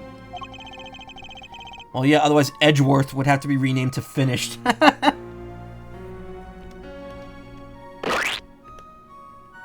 Was Magnifi coercing his disciples somehow? Just what was going on in Troop Gramarye? Yet, in the end, I did not shoot him. Instead, I turned and shot the clown. Took the pistol I had fired and placed it in my right pocket. Still there. I don't know why they haven't confiscated it from me. In your pocket? I believe if you examine the bullet in the clown's head, you will find that it will be different than the one in my mentor. What were those called? Rifling marks. Yes, well, that is all I have to tell you concerning the case. Concerning the case? You mean there's something else you can tell me? You're a fascinating man, Mr. Wright. Thanks? Yes, there is something. My mentor, his eyes opened. What? Magnifi Gramarye? The old devil, he was not asleep, you see. Of course, the gunshot wound would have woken him up anyway. And then we had our last discussion as mentor and pupil. It was not a long discussion, maybe 5-10 minutes or so. Why say pocket, not holster? I don't know. What did you talk about? Haha, Mr. Wright, did I not just tell you? It does not concern this case. Zack Gramarye seems pretty steadfast to me. Or maybe just stubborn. Mr. Wright, your presence is requested in the courtroom. Once again, I'm in your hands. Right, let's get back in there. Never mind that the shot didn't alert the hospital staff either. Yeah. I mean, it was 11 o'clock at night. Maybe there was only like 1 or 2 orderlies on charge at the time. And they were like with another patient and they just didn't hear it. Maybe they put a silencer on it. April 19th, 11:37 a.m. District Court, courtroom number 7. Orderlies, that's the word, yeah. Orderlies, nurses, doctors. Court is now back in session. During our research, a bullet was found in and dug out from the clown's head. Well, this is news on the rifling marks. There wasn't time to do a detailed analysis, but they did find the weapon type matches the murder weapon. Well, that's not very conclusive, is it? Which is why I'm about to call my very decisive witness. Your decisive witness? How many times have I heard those words? They've been picking at your brain for a week now. Oh, really? Though they often turn out to be far less decisive than you'd think. Oh, don't worry on my account. I'm quite confident this witness will do the job. After all, he is intimately acquainted with the players in our little production. Brain kept saying waters, but I know that's not true. Warders, but I know that's not true. Because probably they're in a ward. They're in a hospital ward. That's why you thought that. Being the other half of the Troop Gramarye's famous duo, Zack and Valent. Valent Gramarye. So we get to meet the great Magnifi's other disciple. Here he is, young Valent. Hell yeah. Perhaps we'll start by asking your name and occupation. Save that for reasons. Valent Gramarye, magician. And you're the decisive witness, are you? Zack's young partner and understudy. The two of them on stage were a sight to see. Young partner, he's 37. Dick Gumshoe, detective on the case and first to go examine the scene. Goes by Detective Gumshoe. They're age 32. Wow. You can prove your fellow student, your partner's guilt. Fate, the grand illusion, filled with traps and tricks. Notice how many times he spins the cane when he's young, versus how many times he spun it when he appears later, like in the later, like earlier cases when he appeared. I'm recording them to compare them later. Wait, the shooting took place at the hospital after 11 o'clock that night. If you're a witness, does that mean you're there that late? You were there that late? If one were to deduce this logically, the conclusion is yes. Okay. Let's get the characters, don't I? At the hospital for a diagnostics thing, and my friend, in an attempt to lighten the mood, said you could try beating people up. And I said suddenly, no, there's people whose jobs is to beat up people who beat up people. And that was the precise moment I forgot the word orderly. Oh. I have an interesting fact for you. You see, several days before the crime, my witness received this. That looks very familiar. Wait. That's the same letter Zach Ramery received. Yes, or perhaps I should say, ta-da! The shading is so weird in that scene. Order, order, order! And what does it say? Surely not the same thing. Perhaps you should see for yourself. My beloved student Valent, to you I entrust the task of lowering my life's curtain. Come on the 13th, 11:20 p.m., not 11:05. Already a gun with which we will shoot one shot square in the forehead. You cannot refuse, and we both know the reason why. Magnifique Grammary. Why, it's practically the same. Court accepts this into evidence. Letter telling Valent to come at 11:20 p.m. Magnifique's second letter. This is most unusual. Exactly what's going on with you folks? What exactly was your troop Grammary up to? By which you mean? I'm just having trouble envisioning a man who would ask his students to kill him. Both of them, no less. Just my opinion here, Judge, but from these letters I'd say he was coercing them, not asking them. We walked the magician's path together, and in doing so shared much of our lives. When people are so close, there is strain, a warping of relations, you might say. Yet this has nothing to do with the case at hand. By which you mean you're not going to tell us. Which makes me wonder even more about this reason they couldn't refuse. Well, let's get on with the testimony for starters. The defendant, Zach Grammary, stands accused. Tell us why. Oh, I'll do more than that. For where he walks, the red rose rise, singing hymns to miracle that is magic. Miracle that is magic. Fascinating, though I hardly need remind you that the evidence could just as clearly point you as the suspect. The letter, the murder weapon, and now the 2 bullets found at the scene. In fact, the only difference seems to be the designated time. As every magician knows, timing is everything. Yes. And now it's time to get this party fired up. Hot damn. What? Again, I wanted to cosplay young Valent when this game first came out. I thought he was so cool. Yeah, he's so cute. Night of the crime. That night I visited the hospital room at the time Magnifique requested. The smell of gunpowder hung in the room, and my mentor had taken his final bow. I did not imagine my fellow student might have received the same instructions. Yet a deal with the dead is still a deal. That sweet kiss I gave to the clown. Then I informed the doctor and the police.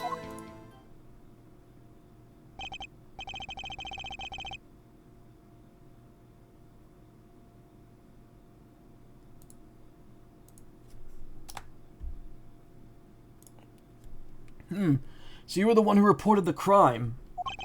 Indeed, I would think. This fact alone would clear my name of suspicion. Let's not jump to any conclusions. Yes, the cross-examination generally comes before the conclusions in this court. But if your testimony proves to be true, then the defendant, Zach Grammary, is guilty. And if it wasn't Zach Grammary, then the killer was you, Valent. And no disappearing act will get you out of that.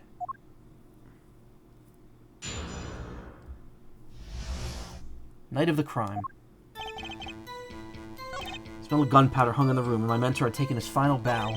Did not imagine my fellow student might have received the same instructions. It deals with the dead is still a deal. That sweet kiss I gave to the clown. And then from the doctor and the police. Hold it! There were 2 bullet holes at the scene, one in the victim and one in the clown. You're saying the one who shot the clown was you? No doubt my partner Zach has much said the same thing. Yeah, because whoever didn't shoot the clown committed the murder. Better dig around a bit more here and see what they turn up. Mr. Valent, let me ask about something else concerning the crime scene. Namely...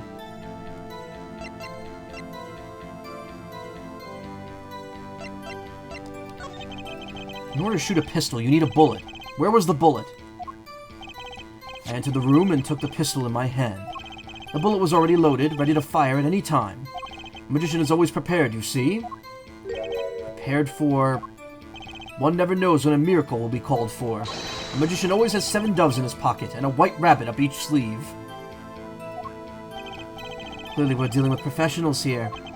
Is this bullet that was loaded in the pistol really so important? Without a loaded bullet, we wouldn't have a murder. It's very important, Your Honor. Very well. Please add this detail to your testimony. What can I do but obey? The pistol was already loaded. I merely had to pull the trigger. Objection! That was not the right choice.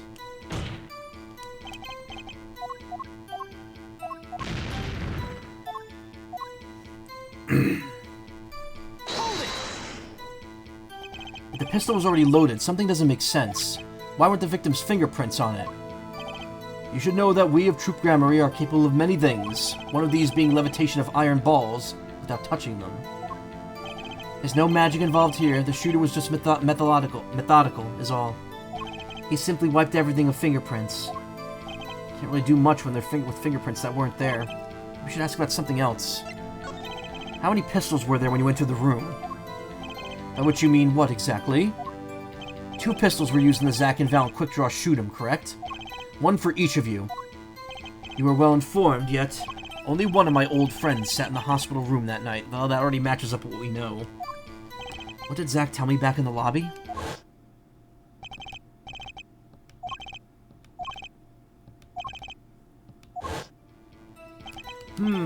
I see no problem with that statement.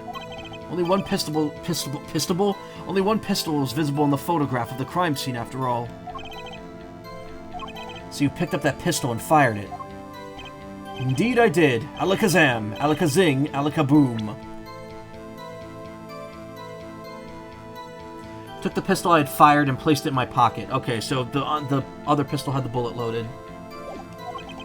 Is the number of pistols really so important? Actually, let me ask about something else. Very well. Witness may continue with the testimony.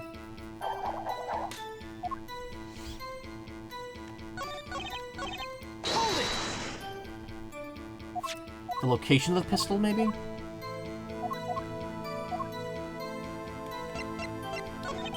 Where exactly was the pistol when you entered the room? Atop a small bedside table it was. As if to say, here I am, take me into your hand, pull my trigger, shoot him. Victim clearly wanted to be shot. But why? Perhaps he wanted to go out with a bang? Yet we will never hear the truth from his lips, so all we can do is guess. If Maya was here, you would be able to. Is the location of the pistol all that important? Not a murder weapon, there'd be no murder. It's very important, Your Honor. Very well. Please add this detail to your testimony.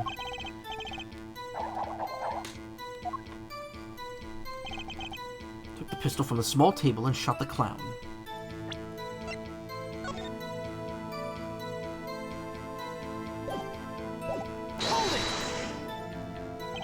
Why did you do that? I would think calling the police would come first. And you know nothing of the relationship between a master and his disciple. If your master says die, you die. Do you understand? So you're going to die? Certainly not. It was but an example. In any case, I wanted to fully fulfill my obligation. A final courtesy to a great mentor, perhaps. Or perhaps not. Perhaps I'm totally confused. Maybe I should ask about something else? On second thought, let's run with this testimony for a while longer.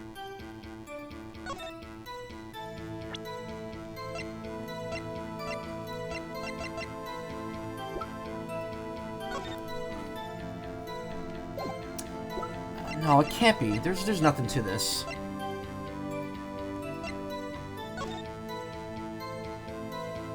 Oh, that is a bedside table, too. I was like, oh, wait a minute. No, okay, I see.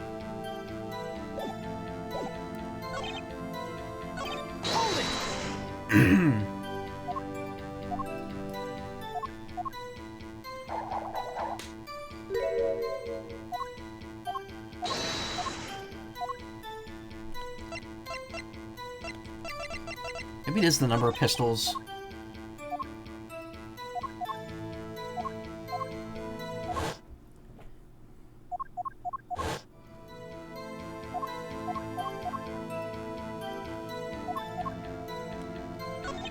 Number of pistols is quite important, Your Honor.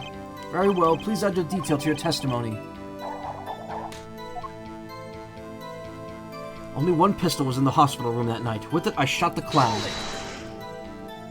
So you took the only pistol there and fired it. That's correct. And that pistol was this one, which was left at this crime scene. Good show. I see you two are a magician of sorts. And you're an idiot of sorts. Do you have any idea what you just said?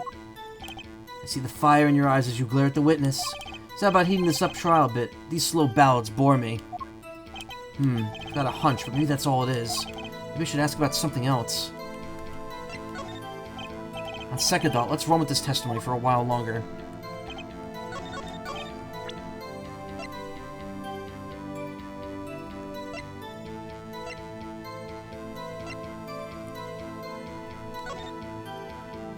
Wait a minute.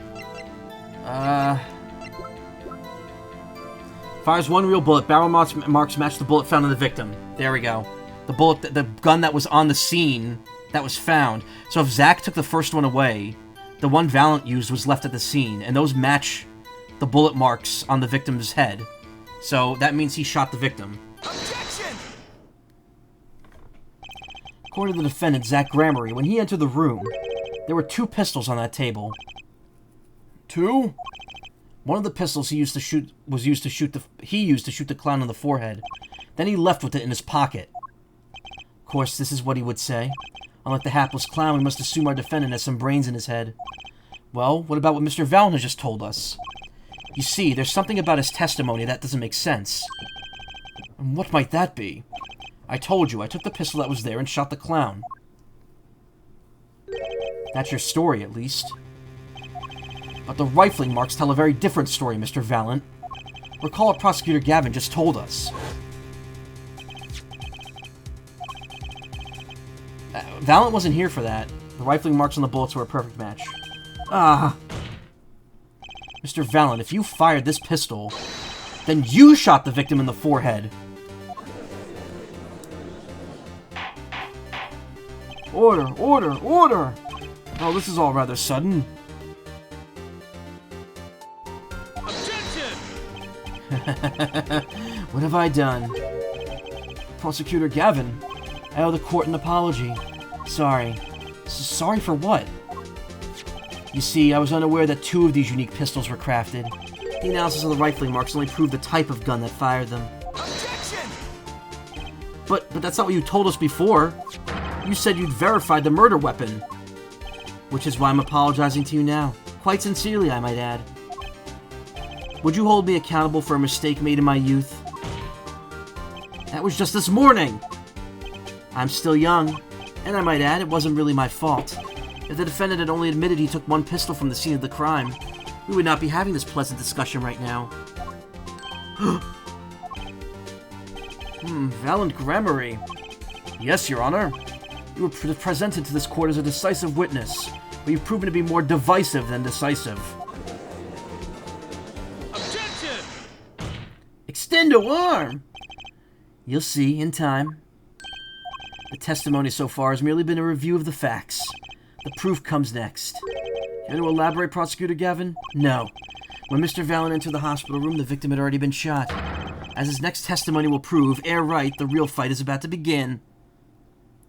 Been calling him Gray Mare this whole time. Nintendo arm. Bring it. Very well. The witness will now testify to the court. Help us determine who shot what.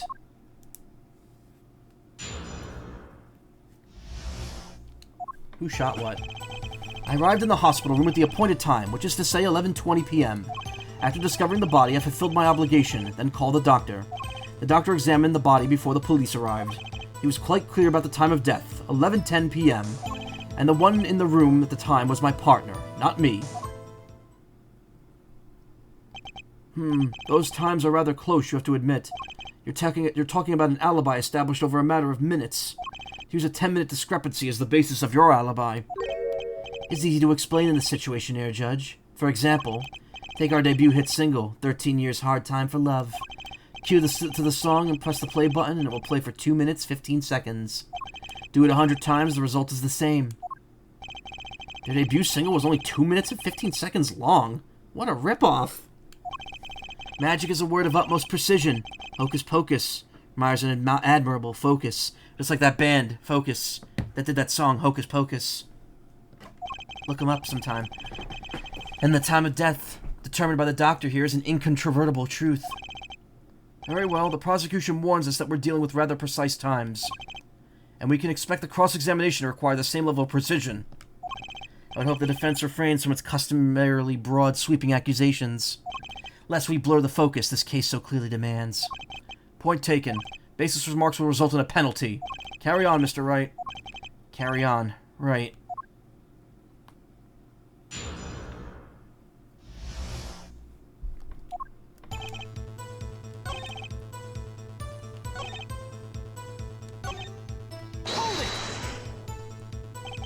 I don't think I'm stepping out on a limb to say I have some doubts about this. How could the doctor be so precise with the time? We do usually only get an estimated time of death, true. I'm not sure I've heard of a verified time of death. I mean, unless you watch someone get shot, then you probably get verified the time they die. Magic revels in making the complex appear simple, but reality is the opposite. What appears complex in this case is a simple matter of subtraction. I see another person has done their arithmetic homework. The point here is the IV the victim was taken. It's quite visible in the photograph of the scene. Recall what we heard earlier about the victim, Magnifi Gramarye's schedule. Every night at 11, Magnifi took an IV drip for 30 minutes. I could see the IV bag there, yes. Now look a little closer. Follow the tube down from the bag to the end. Ah, the needle's been removed. Doubtlessly, it fell out when he was shot. And they really, the orderlies didn't do a very good job of securing it in there. Kind of supposed to, like, you know, dress that down so it doesn't come out. That would seem to be the case. When the needle comes out, the IV no longer drips. Ah, could just measure the remaining IV liquid. Precisely.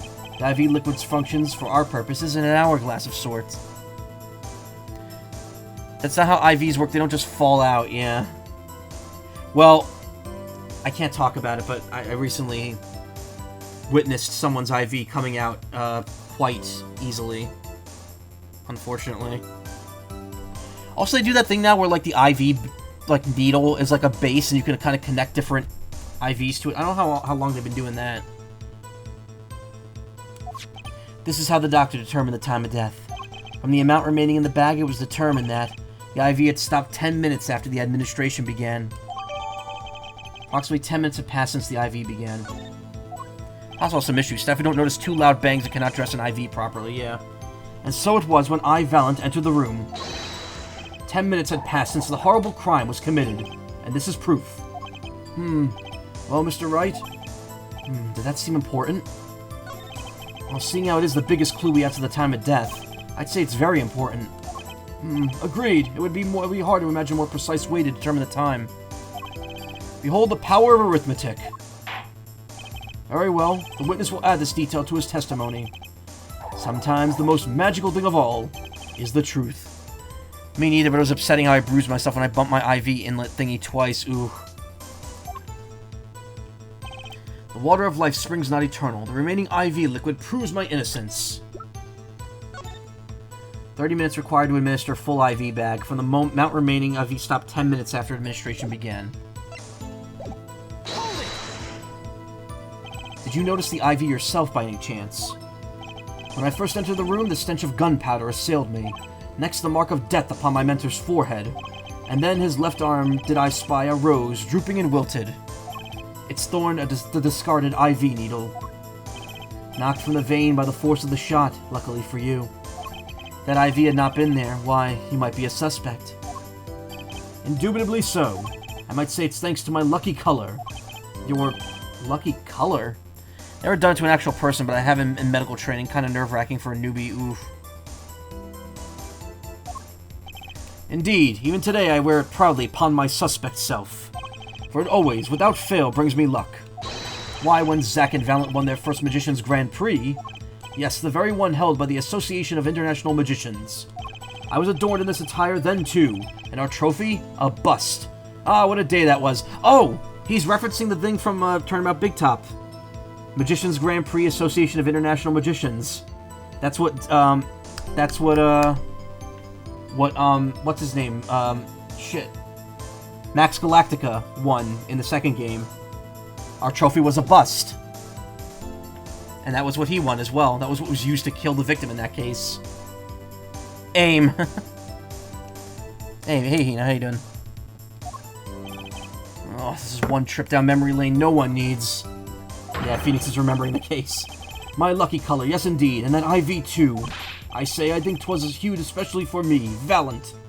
That does seem to be the case indeed. Well, Mr. Wright, any thoughts on this testimony? Valiant sure looks happy with himself. Hey, how about this lucky color testimony? Certainly sounds like your lucky colors brought you plenty of luck. But not this time, Mr. Valiant. Your lucky colors betrayed you. I'm afraid you've lost me. I was adorned in this attire then too. Even today, I proudly wear it upon my suspect self, my lucky color. His lucky color is yellow. That ain't yellow, that's green. I'm afraid you've lost me. Your Honor, the witness's testimony just now clearly contradicts the evidence. What? Please recall my warning at the beginning of this cross-examination, Mr. Wright. Baseless accusations will be duly penalized. I do hope this latest accusation is well-based. Oh, I assure you, it's quite based. Don't worry, I got all your bases right here. They belong to us. Very well, let's hear the defense's claim. Where's your evidence that contradicts what Mr. Valiant has told us? The crime scene tells all, Your Honor. Based under the judge's bench. The photo of the crime scene. All this talk of color has me yearning for black and white, clear-cut simplicity. Tell us here, Wright, just where's the contradiction in this photo? My pleasure, and I assure you it's quite simple. But I can't promise anything in black and white. Let's hear what Mr. Wright has to say. What in this photo contradicts the witness's testimony?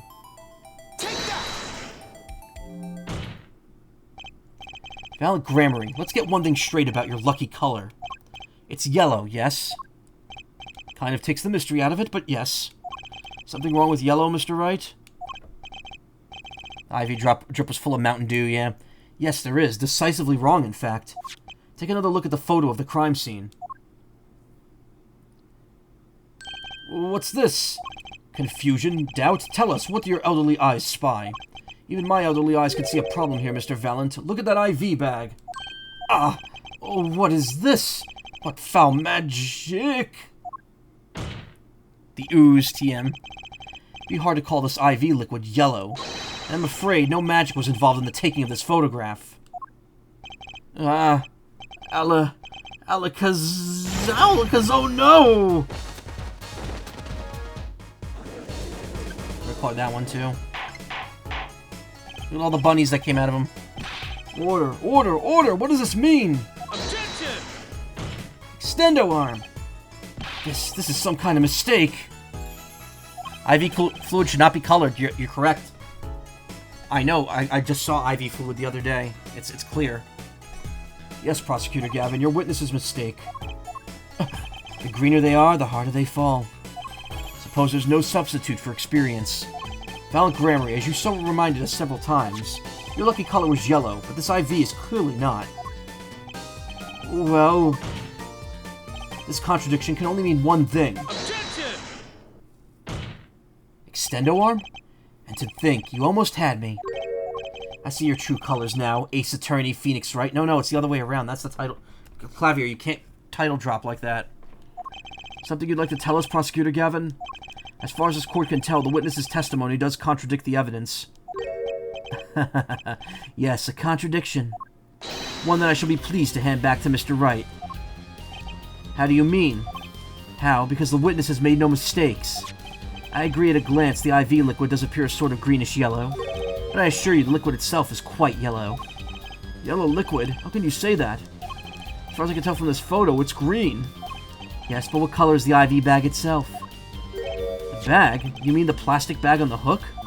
Looks like I want to say a light blue? Precisely. Figured it out yet? Put a yellow liquid in a blue bag and you get green. This, incidentally, is the liquid's true color. I see. Your explanation does have the ring of truth to it. The bag also shouldn't be colored, yep. As I thought. There's no substitute for experience, Prosecutor Gavin. What? You may tell a good tale, but you've just proven something rather grave. For you, that is. Grave? The liquid in the IV is yellow, yes. The piss IV. Would you accept the piss IV in your arm? But how did that witness know that? It's quite unnatural when you think about it. You did think about it, didn't you? Your Honor, the defense requests an explanation from the witness. At the scene of the crime, the IV liquid appears to be green. So let me ask, how did the witness know the IV liquid was actually yellow? Alakazam, oh my god!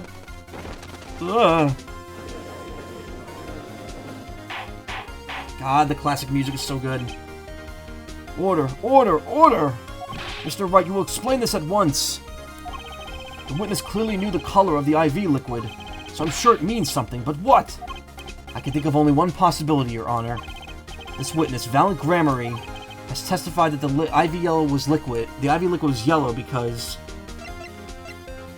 he'd seen it before. From the facts before us, the answer is clear. The witness knew that the IV liquid was yellow. Why? Because he'd seen it before, but not inside the blue bag where we see the photo. He saw the liquid by itself in a clear, colorless bag. I suppose he would have had to, but I'm still not clear as to what all this means. Ask yourself, why would he know if he didn't work at a hospital? That's where you'll find the meaning, Your Honor. Objection! I'm afraid I find nothing. So what if he knew the IV liquid's color? Leave it to getting excited over absolutely nothing to our teeny bopper fans, Ja. Objection! The IV liquid is the only evidence proving the time of death. A 30-minute hourglass with 20 minutes worth of sand remaining. Your claim, Prosecutor Gavin. I remember it well. However, there's a critical difference between an hourglass and an IV bag. Wait, I know! An hourglass uses sand, but an IV bag uses liquid. I'm right, right? As much as it pains me to say this, Your Honor, no. Unlike the sands to an hourglass, an IV liquid enters a patient's body, at which point, like magic, it disappears. However, what if the amount of IV liquid had increased? That's right, Magnifi literally shot it out of his veins back into the bag. You couldn't tell, could you? After all, there's no way of knowing how much went in. Objection! Extendo arm. Let me get this straight, Air Right. You're saying this witness watered down the witness to the victim's IV bag? Not with water, but with IV liquid. That's how you knew the IV liquid was yellow. Now wait, I said wait! How might an amateur such as myself essay to perform such a task? Objection! I'm an amateur too, but I could pour water into a cup. Objection! Stendo arm! I'm afraid there's quite a big difference between a cup and an IV bag, quite. Can you prove our witness is capable of such a feat? He has a point, amateurs. I at least would have some difficulty pouring IV liquid into that bag. No need to be an expert to see the look on the witness's face. He added liquid to the IV to throw off the time of death. Tired of these fairy tales lacking evidence? Well, Mr. Wright, any solid evidence to bring us back down to earth? Valent Gramarye, I'm afraid your magic won't serve you well in a life of crime. Might I ask what you're strongly suggesting? Magic relies on props, and props become evidence. Our witness was certainly able to increase the amount of IV liquid in the bag. All he had to do was work a little magic, and that prop was... the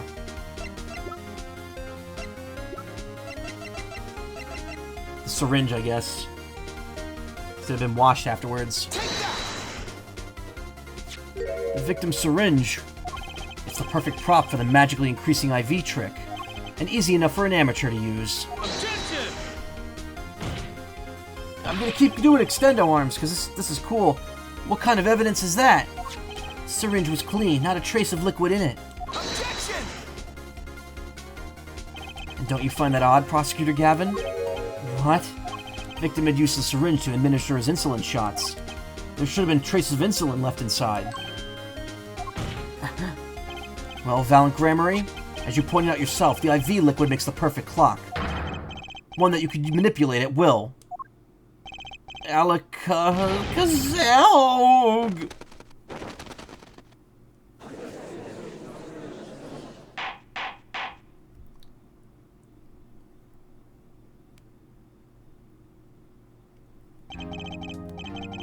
I do believe, well, with this being his first, that the trial of this burden of this trial has been too much to bear for Prosecutor Gavin.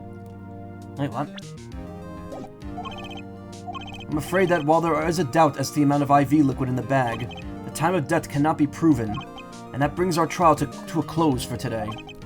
Well, maybe I could squeeze an extra day out of this, and do a little much-needed investigation work. I see there are no objections. Court is adjourned.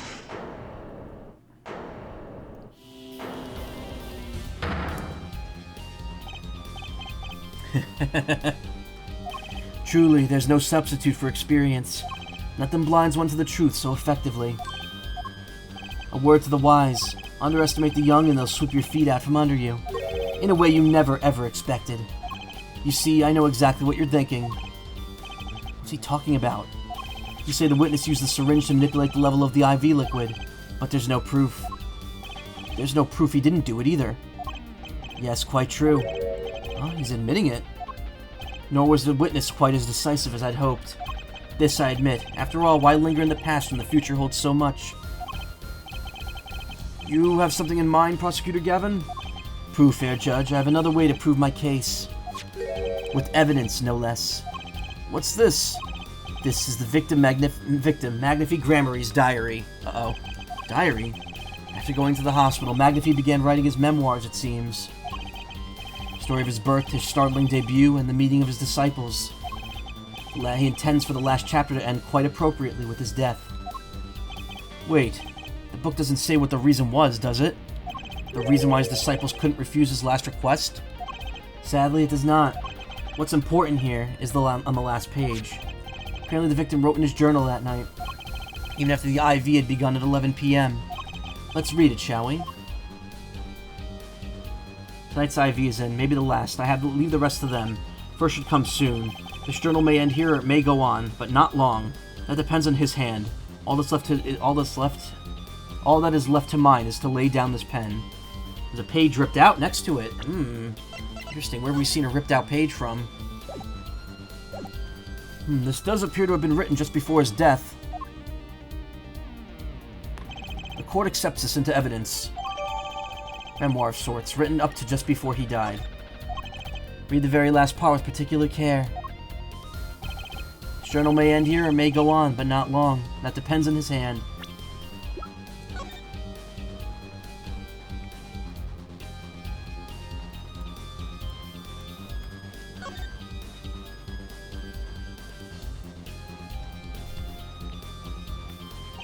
This is the last page. The diary ends here.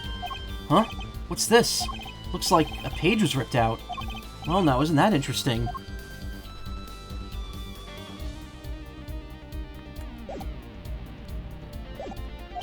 Of course, by his, he refers to our defendant, Zach Gramarye. That would make sense, yes. He was the first scheduled visitor, after all. But look at what he said before that. This journal may end here, it may go on. It may go on. Magnify Gramarye intended to write again. That is, if Zach Gramarye didn't pull the trigger. I see the defense understands the meaning of this. Victim's diary does not go on. It ends. Extendo arm. Because Magnify's life was brought to an end by the defendant, Zach Gramarye. Order, order, order! Prosecutor Gavin, are you certain that Magnify Gramarye wrote this? There's no mistaking his handwriting. Well, this does seem to be significant. According to this, Magnify did intend to continue his diary. Maybe he just didn't. If his diary ended here, which plainly it did, then the one who pulled the trigger was the first visitor, Zach Gramarye. Well, how do you like me now, Airwright? Still too green for your tastes,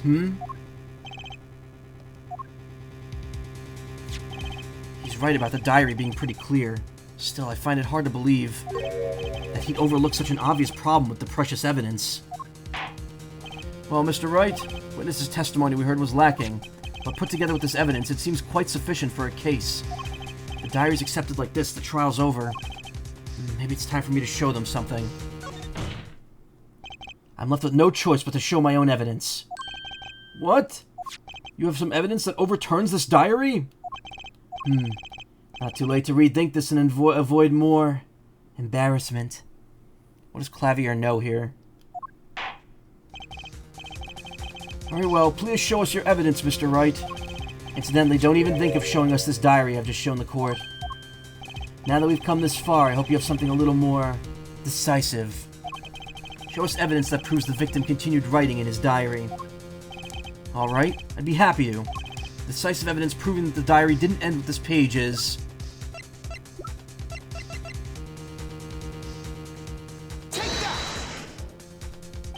First, take a close look at this diary.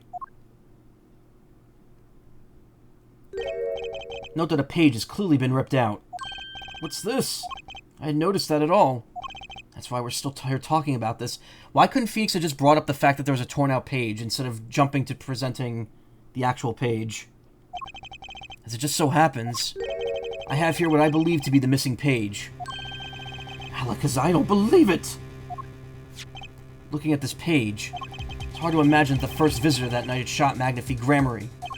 That's the defense's position. Wait, let me see that.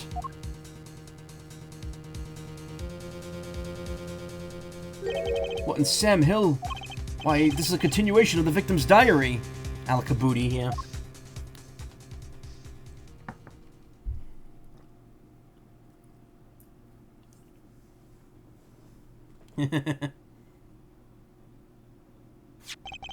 Note the torn edge of the page.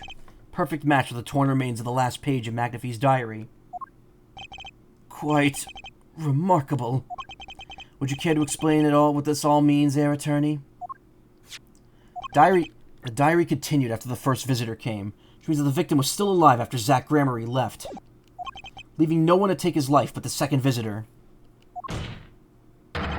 Fallon Gramarye. No. No! The handwriting, too, matches that on the other pages. This is, without a doubt, the genuine article. Order, order, order! In alert because you don't like this part. Karma, you said you never saw this game before. How do you know it's coming? But wait, this is... That's impossible. That old man couldn't have written that. Objection! Solemn extendo arm. Finally. You just couldn't resist, could you, Heir Wright? Resist what? Presenting solid evidence? Heir Judge? Yes, Prosecutor Gavin? Might I request that we put the current cross-examination on hold? Prosecution would like to call a new witness. But Prosecutor Gavin, this evidence overturns the current witnesses. I ask only to put it on hold. Please, my new witness has a very, very important piece of testimony to give. 5 minutes, no more. I promise, Your Honor. Well, if you put it that way, Mr. Wright, what's your opinion on this? Well, Your Honor, judging from his enthusiasm, we'll have to hear this new testimony sooner or later anyway. So might as well be sooner.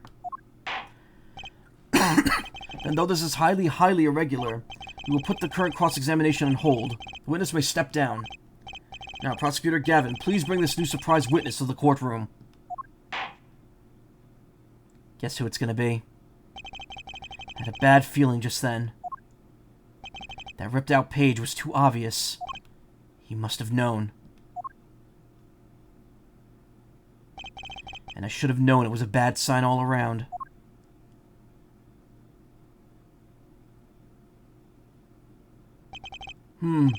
Holding trial with no audience is a first, even for me, Prosecutor Gavin. I beg the court's understanding. But I had to make a judiciary deal with the witness to secure his testimony. A judiciary deal? Details of his testimony may have some legal ramifications, shall we say. That'd be best to contain the information to this room. Very well, and you are the witness, I gather? Yes, sir. State your name and occupation for the record. My name's Drew Misham. I'm a painter. A painter? And you are somehow related to this case? No, well, not per se. I have one simple question for this witness. Mr. Misham, was it? Do you know what this is? Oh, yes. I know it well. Yep, the dead man from the future, the current victim. How's that possible? Have you seen this diary page somewhere before? Oh, yeah. I mean, I made it. You... what? You made it? Yes. You might call it one of my works. The prosecutor's office received a tip-off yesterday. Illegal evidence has been prepared for the trial of Zach Gramarye. Illegal evidence? I initiated an investigation and found this witness. A painter to the world at large, Drew Misham has another side, you might say. He's skilled in making perfect reproductions of certain things. Forgeries, in other words. That's not the right voice. I changed his voice completely. Forgeries? Well, so we are to understand that this page here is a fake, prepared by a certain defense attorney. Objection! Hold it! I didn't prepare this evidence! Objection! Stendo arm. Ah, the attorney speaks. Something about this page, I presume, but what is he saying? It makes no sense. After all, it was you who presented this evidence to us, Phoenix Wright. Witness, Mr. Misham, was it? Who requested this forgery? Who was your client? That, I don't know. What? Most of my clients prefer to remain anonymous, even to me. I make the items they want and receive my payment. That's the extent of my contract with them. Objection! Shit's going off the rails. Yep, it was a trap all along. But there's no proof this is a fake. It's a fake. Huh? To avoid just this sort of problem, I always put a special mark on my works. I could say without a doubt, this is mine.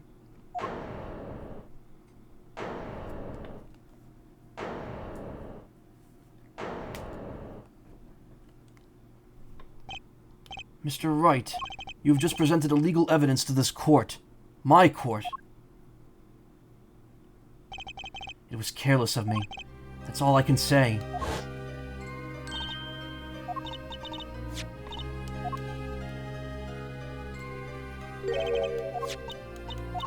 I'm just gonna speed through this because we've already seen it. It was all a trap. A fatal trap. Mr. Wright? Yes? You have an explanation for yourself? If I did, would the court hear it? Probably not. Forging evidence is a serious crime, and presenting it in court a serious mistake. A fatal mistake for an attorney. Extendo arm. Fatal too, perhaps, for your client, I fear. Tell me, what kind of defendant relies on forged evidence? The answer's quite clear. A guilty one. Objection! Your Honor, wait! I understand that presenting forged evidence in court is a serious crime, but you cannot hold my client responsible for actions I undertook as an individual. I am sorry, Mr. Wright. Your Honor! Another close call, I dare say. The prosecutor's office hadn't received that hot tip. Everything would have gone the way you wanted it to, ja? I even gave you a chance. You already decided not to think before embarrassing yourself. I see no need for further discussion on this matter. Special witness dismissed.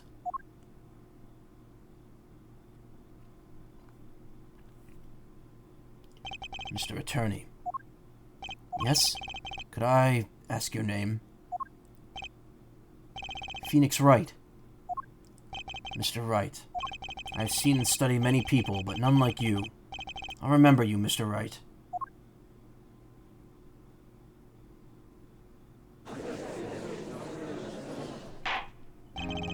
Though I deeply regret having to declare a verdict in this way, this trial is over.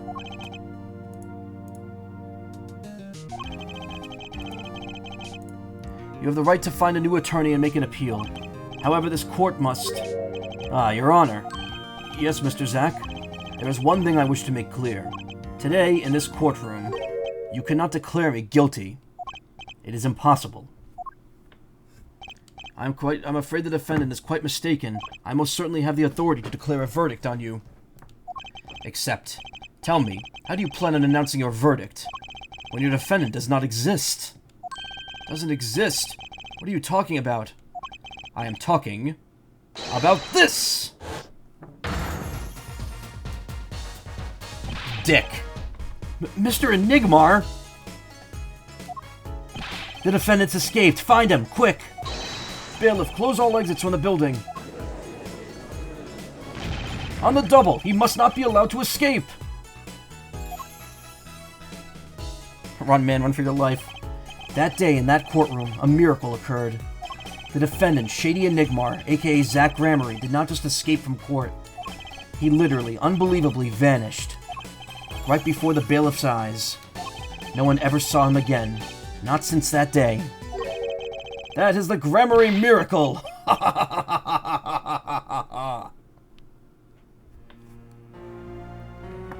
No verdict was declared. After all, the defendant didn't exist. That's how it happened. The trial of magician Zack Gramarye vanished, along with him, for all eternity. The mysteries that remained behind were all solved, however, but not until 7 years later.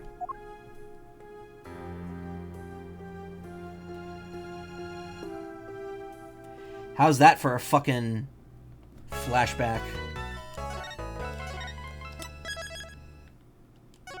The miracle never happened, yeah. So, it's 4:47. It's extremely late. I have to stop. The rest of this case is where the weird shit starts happening.